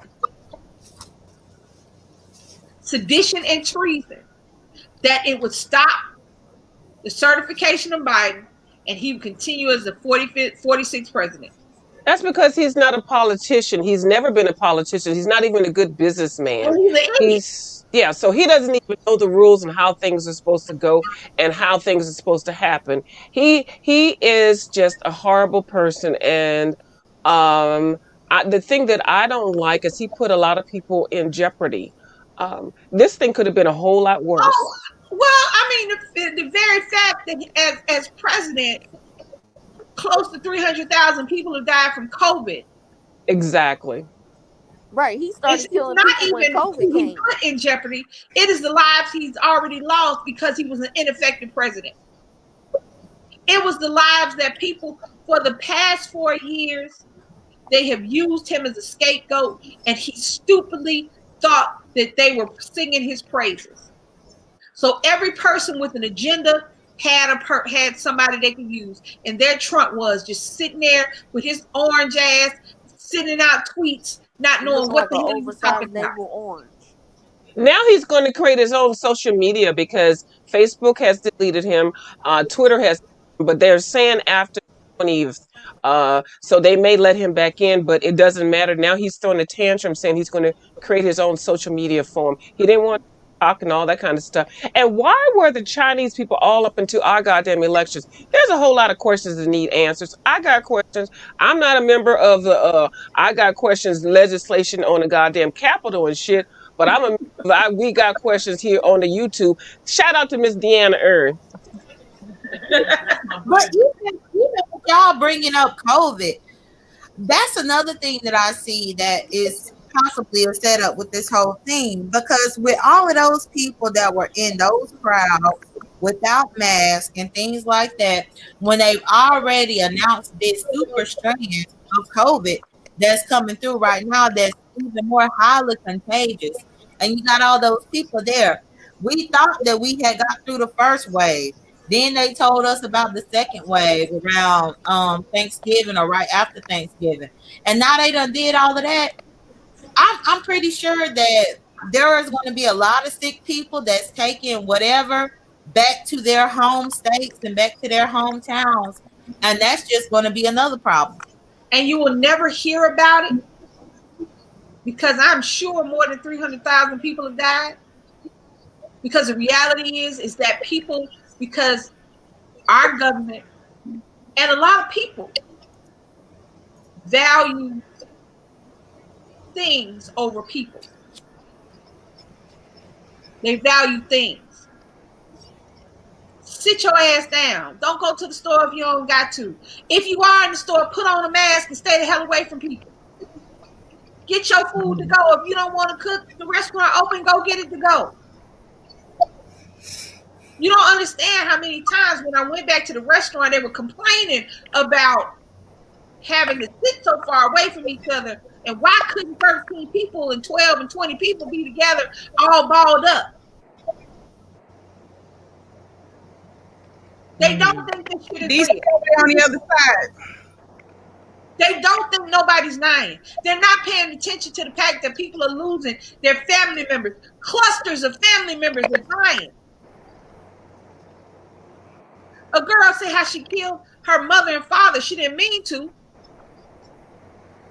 She tested for COVID, tested negative. They changed. Remember, you used to have to quarantine for 2 weeks. Now they do 3 or 4 days. She quarantined for 3 or 4 days. Her brother needed a haircut. So she said, I'll just come over there. I'll do the prerequisite, put my mask on, stay away. She said, I didn't hug my mother and father. She said, but 2 days after that, she started getting symptoms. She had COVID. Her mother and father caught COVID, and both of them passed away. Nobody is paying attention to that. Everybody glosses over those. We look at this really big number that doesn't seem like a lot in the grand scheme of things. This is America. That many people die from murder every year or whatever. They'll figure out something. They'll figure out something to justify the law for 300,000 people. In one time frame, in less than a year's time frame. The reality is that Donald Trump been killing people since COVID started. Yes. But it's here's yeah, we keep giving him all this. We keep Donald Trump is a figurehead. Donald Trump is the dude in front of the curtain. But there are people behind the curtain allowing him to do what he did. President is a figurehead. Do you know how many different constitutional laws and things can stop what he's doing? That's true. But they didn't because they saw somebody they could use. So they used him. And he was stupid because he thought, I'm the smartest man in the room. I'm the smartest this.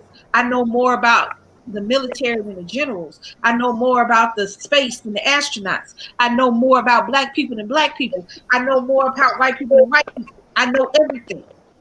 He constantly said that over and over again, that he was the smartest person in the room, in any room he was in, while people laughed in his face. And he thought I they were was laughing with him.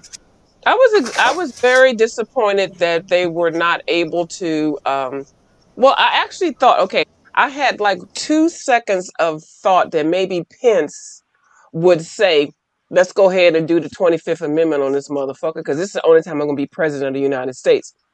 When they came back after they had that foo la la, and they came back to count the votes, and he said, let's get with it, and we're gonna finish counting what we did, and he put that gavel down. I said, Princeton grew some balls.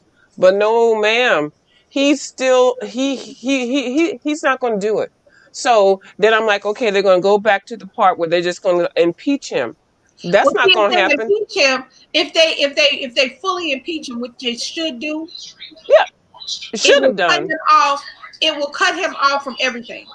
Hmm. If they impeach him, he does not get his pension. He does not get And that's not gonna happen. he does not get his lifetime anything. Plus, he cannot run for president again. Well, thank God for So that. if they impeach him, they take away all his safeguards as being a president. Well, what do we care, first of all? Because the reality is there is a certain amount of we can't do shit to you when you president, even after you become president. How many presidents in your lifetime, Ms. Pam, have been in jail?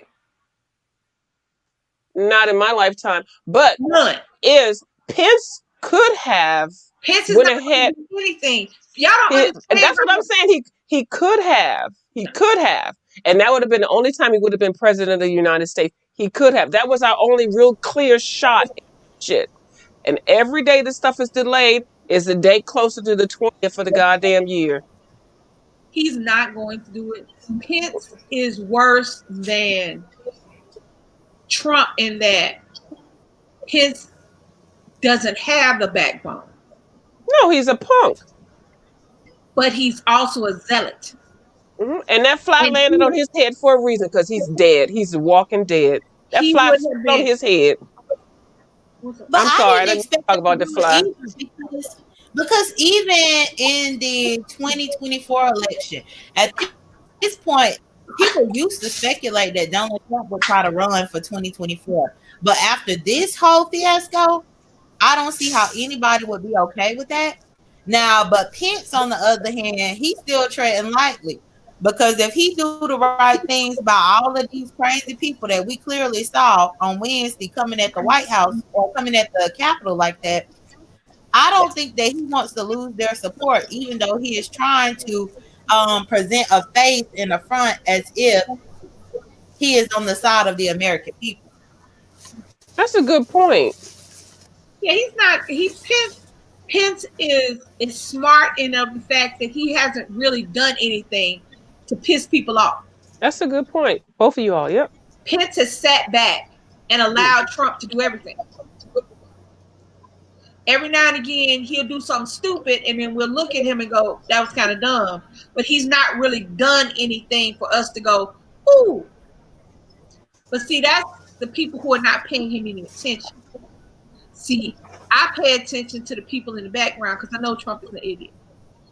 Pence isn't. Well, what he is a zealot. And he's bad into the point where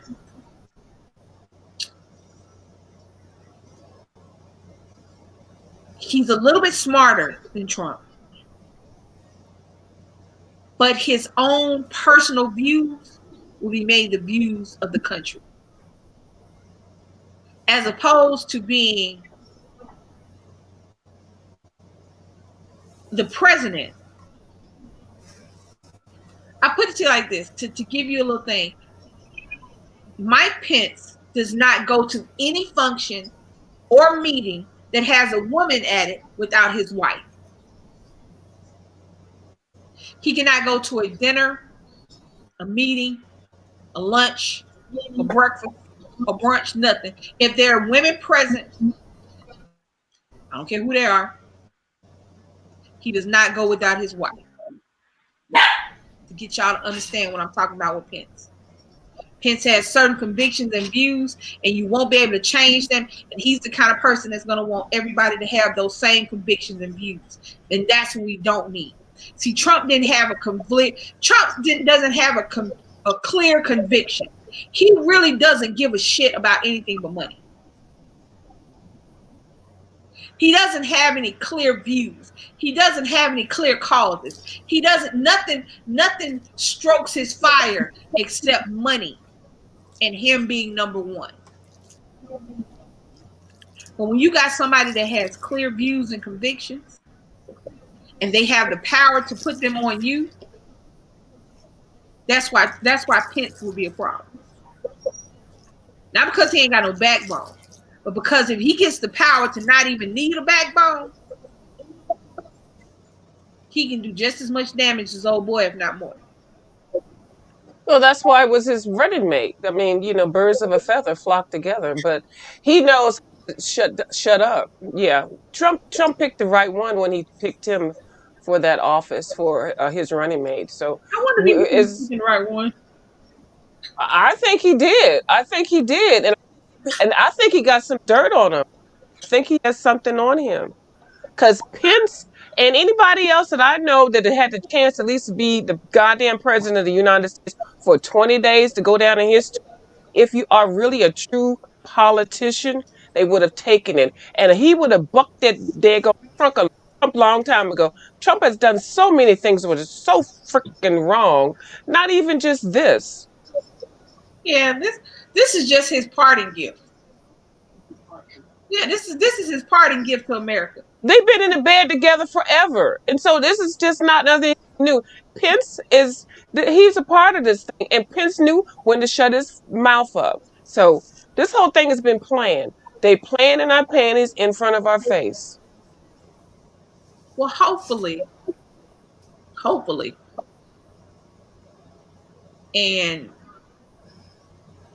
I don't hold out any hope that 2021 is going to be much better than 2020. I don't hold out hope. I put it like this. I expected to say the same, but I'll be pleasantly surprised if it gets better. I think 2022 might get better, but 2021 is going to be the same little girl with a different. Well, the thing that I'm thinking about, because I did research about this, because when all this stuff was unfolding, I was working. So I had to always play catch up in the evenings once I got off. But with me doing my research this weekend now, and that's how I know that the lady, Roseanne Boyland, is from Kennesaw, Georgia, because when I saw them report the 5 people that were dead, I began to Google each person to read a little bit about these people. And that person, Roseanne, is from Kennesaw, and that's the one who got trampled or whatever. But even when I was looking at the local news sites like 11 Alive and things like that, they were reporting on her about how she used to be a drug addict. She recovered from her drug addiction. And basically, because she had a drug addiction before and she recovered, she leaned to an extreme conservative life to back up the fact that she was an addict all those years that she was. But I'm curious to see what's going to happen whenever her funeral and stuff happens out here. I truly am. And I'm not trying to be morbid or anything like that, but I foresee protests and things because a few other things that I looked at was that a lot of these people who partook in this, who might have gotten fired or whatever, they have gotten shunned from their cities, from their hometowns, from their communities. They've been shunned for what they did. And unfortunately, the Roseanne lady lost her life. And I'm sure that they will have to bring her to bury her out here.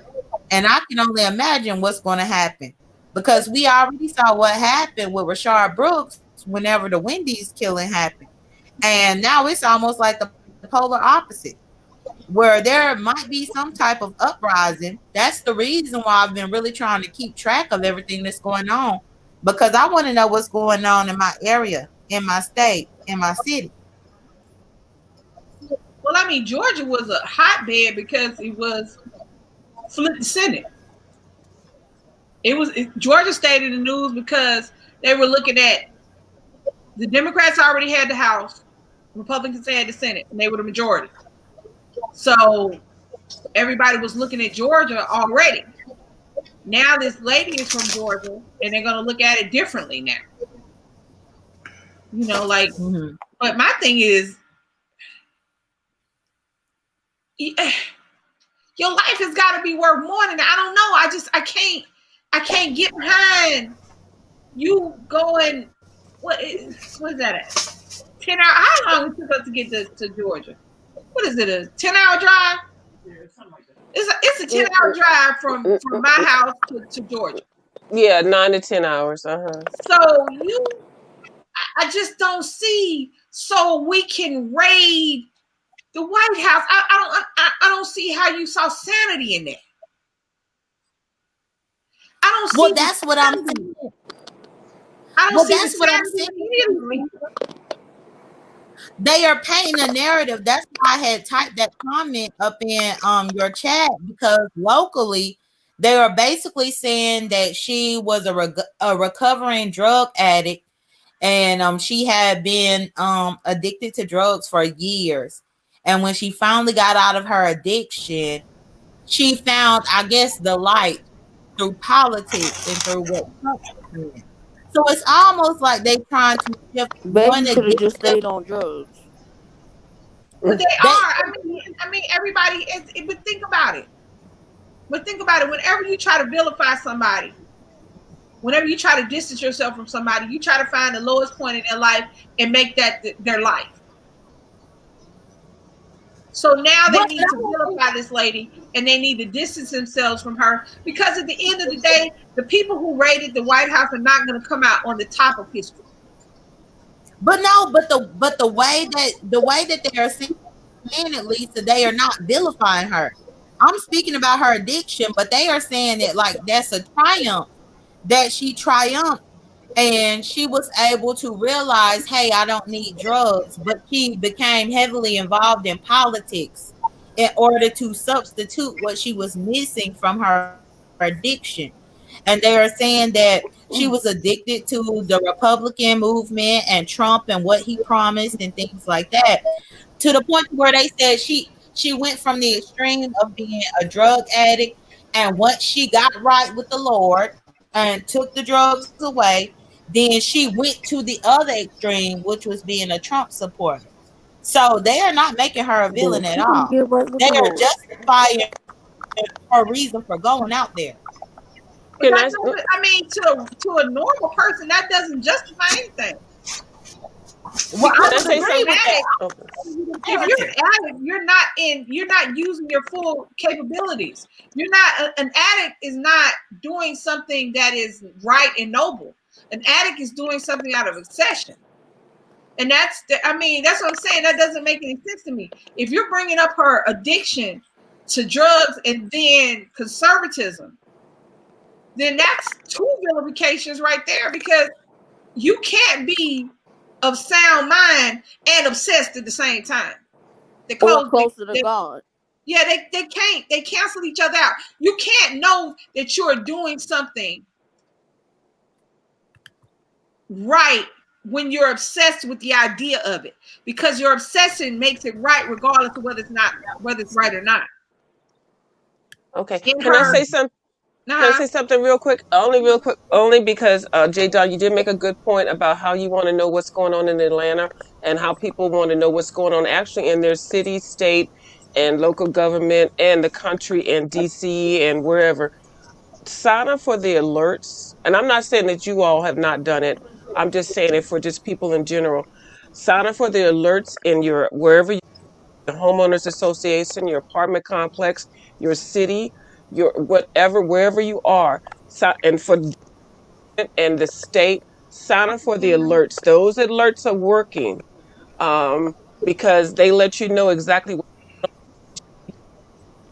leave wherever you are, especially if you're down in places where we already know there's going to be some drama. Atlanta's going to have some drama. DC's going to have some drama. New York and the major cities. And they may be trying to do some stuff in other places that we don't even know about. So I just wanted to say that I'm going to go back. I'm going to go back in the bushes because I got something to do. But okay, I got you in the background playing. Okay. all right, Lisa. y'all. So the army veteran that died, that went from California, her husband's family called into the news station here, called into Fox 5, Uh-huh. and they were saying, like, we don't know what she was thinking, but we not with it.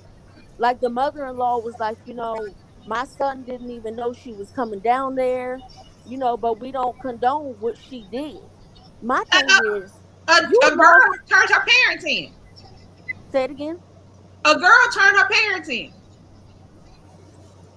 A girl came out,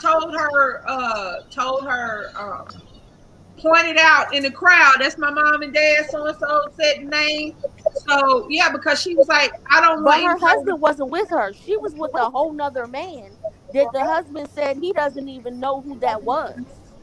No, I'm saying a separate lady. A lot of people were turning out their relatives and the people in their families who they saw on the video. Right. And so the husband was like, she was down there with a man that I didn't even know she was with, because they showed a picture of her and the man holding hands right before she got killed. See, that's the And crazy part about it. That's what Jay was talking about, and we were talking about. and my whole thing is, you came all the way here to protest, fight for this man that don't care nothing about you.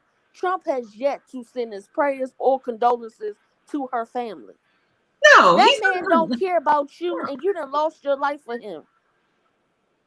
You could have stayed your butt right in California with your husband and your sugar daddy or your side man, whoever he was, and minded your business. Because now you dead for somebody that don't care nothing about you.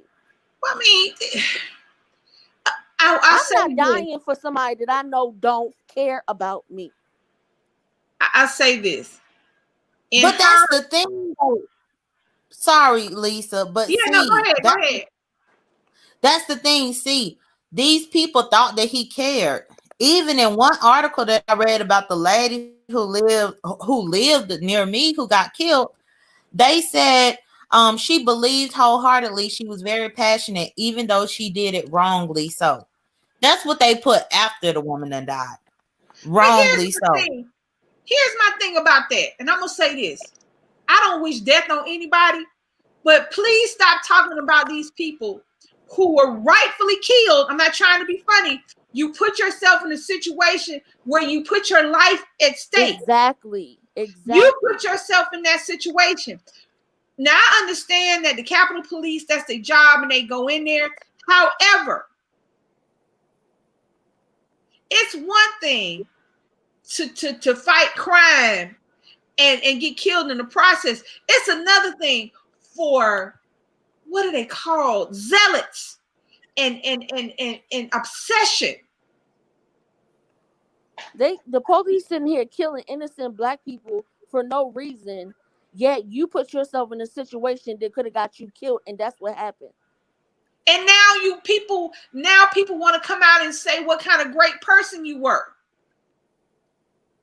What And pissed how me long off she been in is the army? the lady who died, instead of putting her mug shot up there, they put her vacation pictures.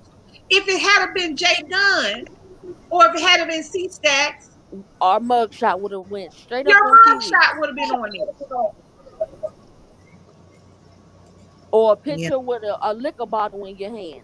It, you What know, you did back when you were a teenager, you ain't had no sex, would have been on there. The one anything time you got demeaning to a arrested black would have been person on would have there. been up there. The reality is that the double standard showed its bright and ugly head, and nobody can deny it anymore. Now you can deny it, but your denials have to come on closed ears, because you put on display the difference it is in America to be a different color. Because this wasn't years apart, this was months apart. The deployment of National Guard, the deployment of military, the deployment of militarized police were a few months ago. Right, because the National Guard beat the Black Lives Matter protesters to DC before they got there.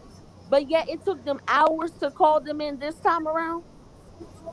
So so the thing is, it's just it if you went to DC to stand outside and go into the Capitol and stop the president from becoming president and Trump from leaving, then I'm sorry if I don't feel bad that something happened to you. No, and don't get me wrong. I don't feel bad about any of this stuff that has happened to these people because they put themselves in the situation. It's I funny always how when we walk out of our houses and decide to drive our car and some bullshit happens to us because we got a traffic stop, then it's like, oh, well, you made the decision. You did this. Well, these Right. people blatantly made that decision. Then that's how they need to be talked about. From now on, the thing that happened in the Capitol should be talked about just like everybody else. You should have complied. You shouldn't have been committing Right, a crime. You right. shouldn't have everybody been is a there. terrorist but white people. That's crazy to me. And everybody who is prosecuted should be prosecuted for all 5 deaths. I agree with that. And my thing is, one thing too that I've been noticing with this whole story is I'm tired of us trying to lend a hand to people who don't lend a hand to us. Because in this moment, this is about the fact that if it were Black Lives Matter or black people, we would have gotten shot up. I don't care what would have happened if they would have been Middle Eastern. I don't care what would have happened if they would have been Asian. I don't care about what would have happened if it would have been that. Because a lot of the times when things like this happen and we try to get our point across, instead of us getting our point across about what would happen to black people, we always want to reach out and say, oh, if they were Asian, this would have happened. If they were Middle Eastern, this would have happened. If they were Native American, this would have happened. No, because when these shootings and stuff happen, the Asians don't come through and say, hey, don't do this, because if this person was this, that wouldn't have happened. Like, we always reach a helping hand for all of these other cultures, minorities and ethnicities, grouping them into our own issue, when to be honest, our issue is heavy enough for us to bear, to where we don't need to put anybody else's issue on top of the issue that we haven't solved yet. That's true. And it's funny you say that, Jay Dunn, because the I forgot her. I think her name is Ashley. The lady that got killed down at the Capitol, the one that was the army vet. If you look at that Yeah, picture of Ashley them Bobbitt. doing Ashley CPR, Bobbitt. yes, if you look at the video in the pictures, everybody that was giving her CPR was, guess what color? Black. Not one paramedic was white. Everybody was black. But you hate us so much though. But yet we were the only ones that tried to save your life. If you go in a DC hospital, I almost can guarantee you And Lisa in DC can tell you the same thing. 99% of staff are black. You're not going to go into a DC hospital and have a bunch of white doctors and a bunch of white nurses. No, they're going to be black. Because that's But what you we're. hate us so much, but yet we were the ones trying to save your life. Not one white person that she went down there with in this mob tried to save her life. Everybody was black.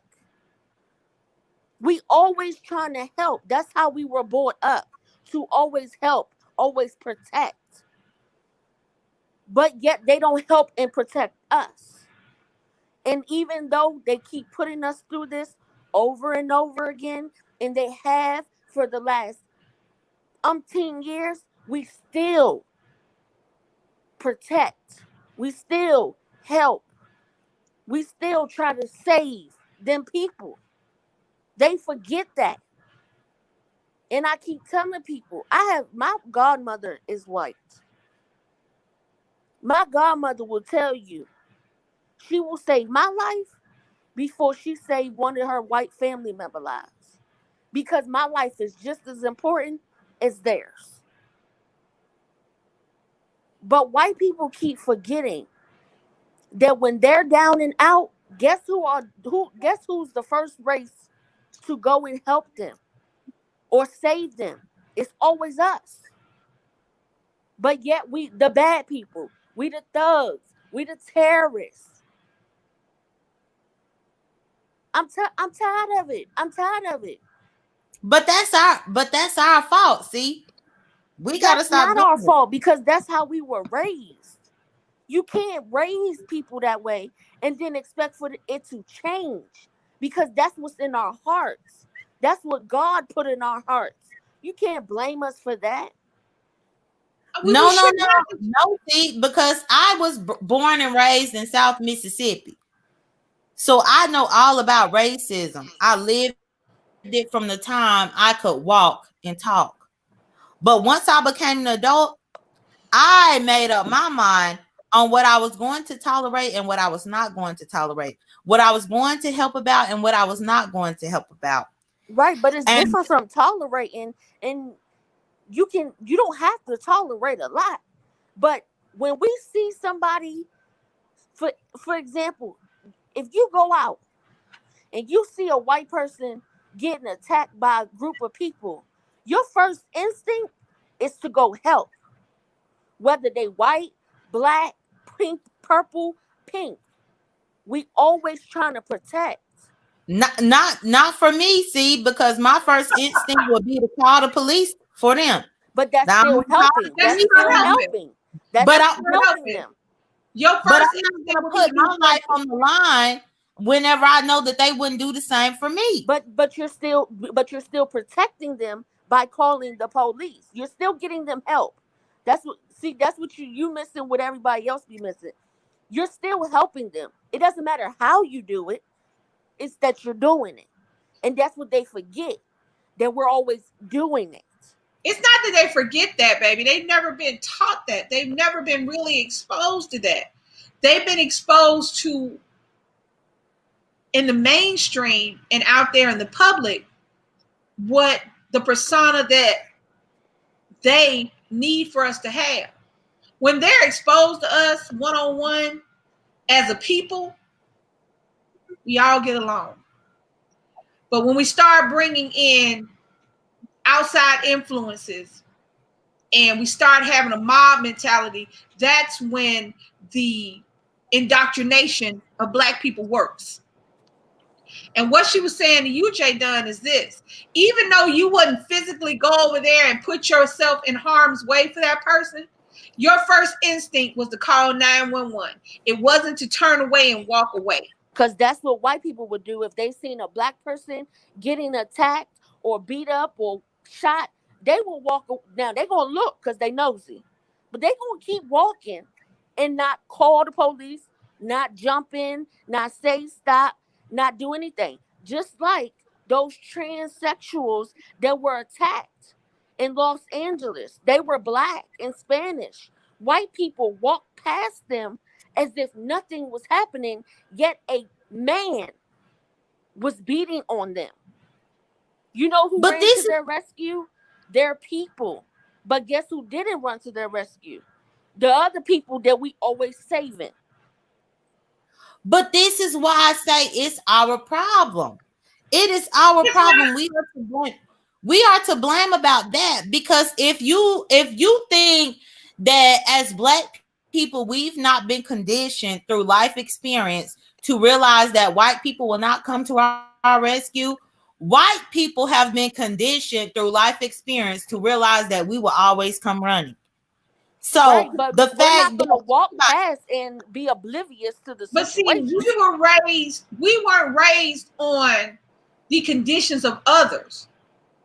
That's where our difference is, Jay. What I think what CSAC's trying, our difference is this. What she's saying is we're not allowing how others have perceived us and how the past has been to change who we are intrinsically as a person. Right, as God By made us. allowing other people, you regardless of what all white people do, that doesn't mean if only thing I can do is call the police to keep this girl from dying, regardless of her color, I'm gonna call them. If Right, I got because a when gun, we I'm gonna see pop them, off around. when I we ain't see, a ninja, so I ain't gonna go over there fight nobody. But I'll be like, hey, I see you. You know what I'm saying? right, You because can't let people stop you from being who you are. You can't let what we've been through stop stop you us from from being who we are. who God made us to be. He didn't die on that cross for us to be, okay, this is tit for tat. Well, since y'all doing us so wrong, we're not gonna help you. Because And even that's what I'm though saying. I'm saying, even though we're accustomed and we know what they've done to us, when we see them in need, we put that in the back of our head, and our first instinct is to help. And then we come back and we think, well, dang, they did this to us. But that's not our first instinct to think of what they've done to us. Our first instinct is always to help them, because that's how God made us. That's how black people were raised. I don't know, well, no, not one black person that was not raised to hate, automatically to hate someone. We were raised to love, to help, just to be there for one another. but Even me though we not had families, family members, and at least I have family members that don't give two fucks about me. But guess what? If they in but me need, hold on. Wait, guess see. who running? I'm running. Why? Because that's how I was raised. And that's See, how but that's me deciding to not give help doesn't mean I hate anyone. That just means that's not my business. That and with this I don't think conversation, you're getting I I don't think see you're getting what I'm saying I though. see the generational difference because what I'm not going to do in my life is repeat the same mistakes that my ancestors did, where they were trying to run to the defense of all these people who would not defend them. And now here I am, the protege or the product of my ancestors in this world that I'm in. Now, once I So let me realized ask that you don't this. nobody Let care me about ask me, you this, Jadon.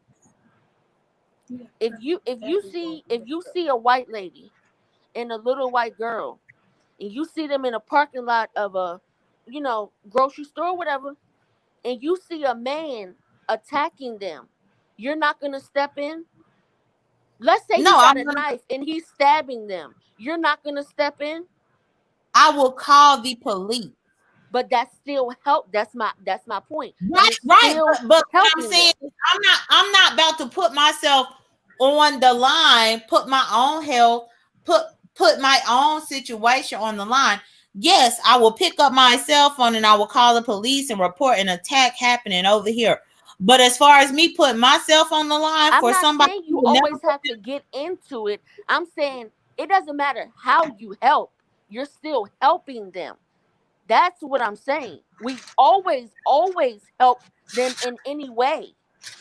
Whether it's calling the police, whether it's jumping in, whether it's saying stop, whether we've always helped them. That's what I was saying. Mm-hmm. Calling the police is just as helpful as jumping in. That's still help. I can understand. Let me kind of play the bridge for J and C. Y'all like how I put them names as J and C? Like, anyway, J is coming from I saw what my ancestors did, and I would not repeat what I consider their mistakes in the present, because the present is exponentially different than the past in which they did what they did. C is saying that our past and how we were raised and the people we were raised to be is why we do the things we do. But Jay, what C is saying is that even though you may not physically put yourself in harm's way, and I don't know many people who would do that. But the difference between life and death can be you seeing it and calling the police. You see what I'm saying? Right. So even your act, even your non-intrusive act of help just saved that person's life, regardless of who that person is. That's what Steve's trying to say, is that because of our ancestry, because of how we were raised, because of what we were taught growing up, regardless of why we were taught it, we are the people that we are. Mm-hmm. Right. We give the help to the people, even those that don't deserve it, because we were taught that way. And the reality is that when I was younger, I hated when people say they'll get theirs in the end. I used to hate that shit. I hated when somebody said, if they're mean to you now, they will get it back in the end. I used to hate that, because to me, I was like, if I'm getting it now, why they can't get it now? Right. But the reality is that if you're coming up on the right side, that you will look back and go, oh, I see why.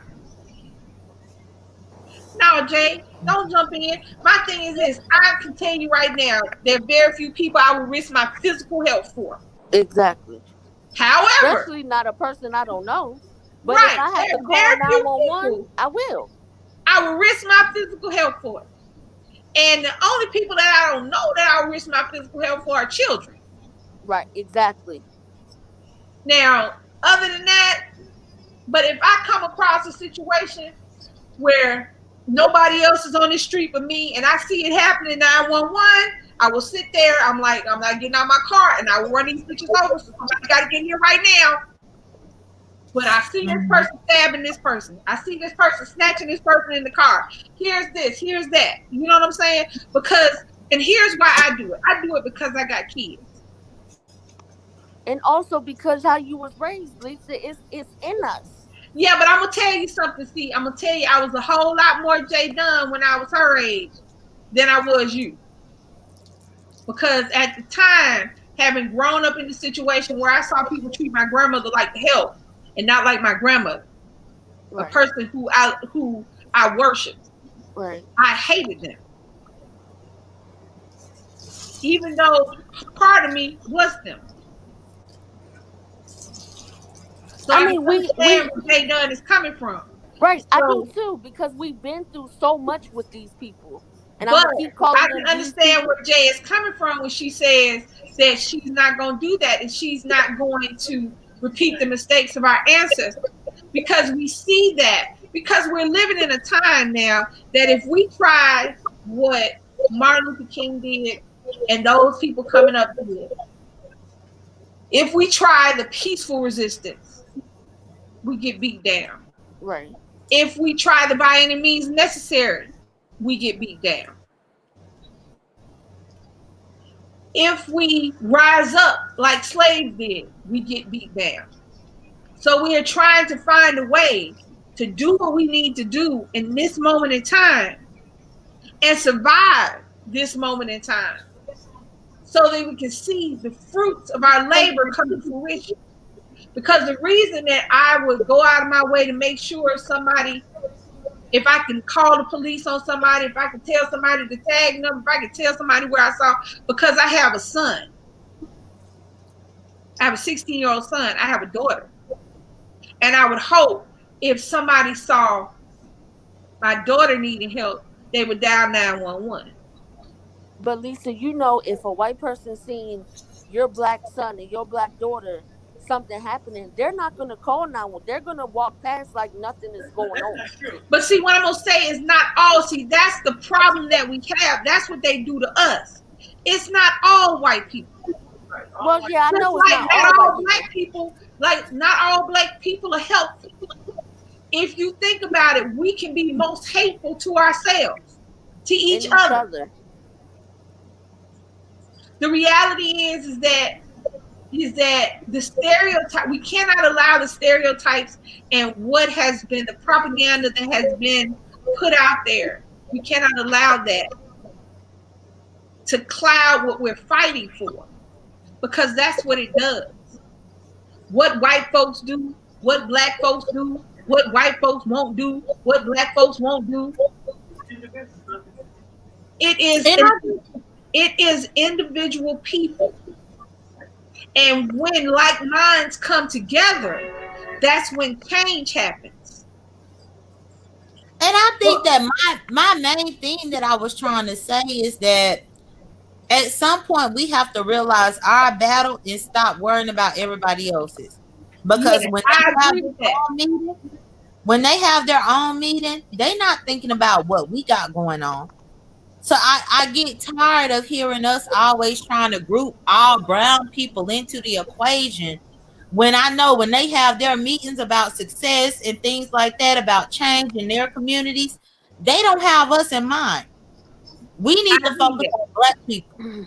I will say that I will say that, and Jay Dunn, I will say that you are correct in that, because the reality is that if you listen to anything, that's what you hear the most, is that we don't work together well. And that's what we need to do. Okay. And that's what we need to do. We need to work together better. Just like this is 4 different women, 5, 6 CC Uncut and Auntie Pam. 6 different women, different backgrounds, 25 different people in the chat, in the stream, coming together for a common goal. Now we need to do that on a larger scale and not have to worry about whether this person has more than I do, or is that purse real, or we got to stop doing the superficial and realize that if we want to come out on top, we got to come together. We are at war with our own, and it shouldn't be that and way. We have to do, and that's where Jay Dunn is correct. We got to stop adding people. Just because other people are going through the same shit we going through, they're not going through it how we going through it. This is the country of our birth. We didn't immigrate from anywhere. We didn't come over here because of this, and the third. This is where I was born. This is the country of my birth. This is my home. I should not have to fight for it like I came from somewhere else and just wanted to be here. We have to come together and realize that it's not just about our ancestry, it's about our future. And if we want our future to get better, we got to get together. Black people, we got to get together, because white people get together. Asians get together. Middle Eastern people get together. Everybody gets together. Everybody but us. Everybody but us. I'm about to say, because and if we can do this, if I'm getting ready to close out, if we can do this on this small scale, all these different people, different ethnicities, male and female, gay and straight, coming together and talking on one accord, they can do it too, and they need to see more of this. We don't have to agree 100% on everything, because that's not reality. But the reality is that I'm down for my sister, and if my sister's doing better than me, I'm going to look up with pride not with cynicism and doubt. I'm gonna look up and I'm gonna go, yes. And that's what we need to do. Our brothers and sisters, our kings and our queens. That's what we need to do. We are every shade of the rainbow. We are every corner of the universe. But we cannot come together for a common goal without fighting amongst ourselves. But we want everybody else to come together for us. It has to start with us. That's it. And you said it. It starts with us. This all Just like started we because of. It started with us 100 years ago. Now I was about to So say what, we gonna wait another 100 years? Now I was about to say my real talk started because of something. No, I wasn't not talking the about all real. of. But as far as us trying to come together with Oh, other I people, mean that didn't just start over here. It didn't just start over here. You have to understand this is America is a very short footprint. This is a very young country. The country that we came from, the continent that we came from is eternal ancient. America is nothing. America is nothing. But we are the country that we are. And we got to come together to work with the country that we got right now. This America. Not that America, not the past America, not the America that's coming, but the America we have right now. We have to learn how to work so we can progress and so that we can come together as a people.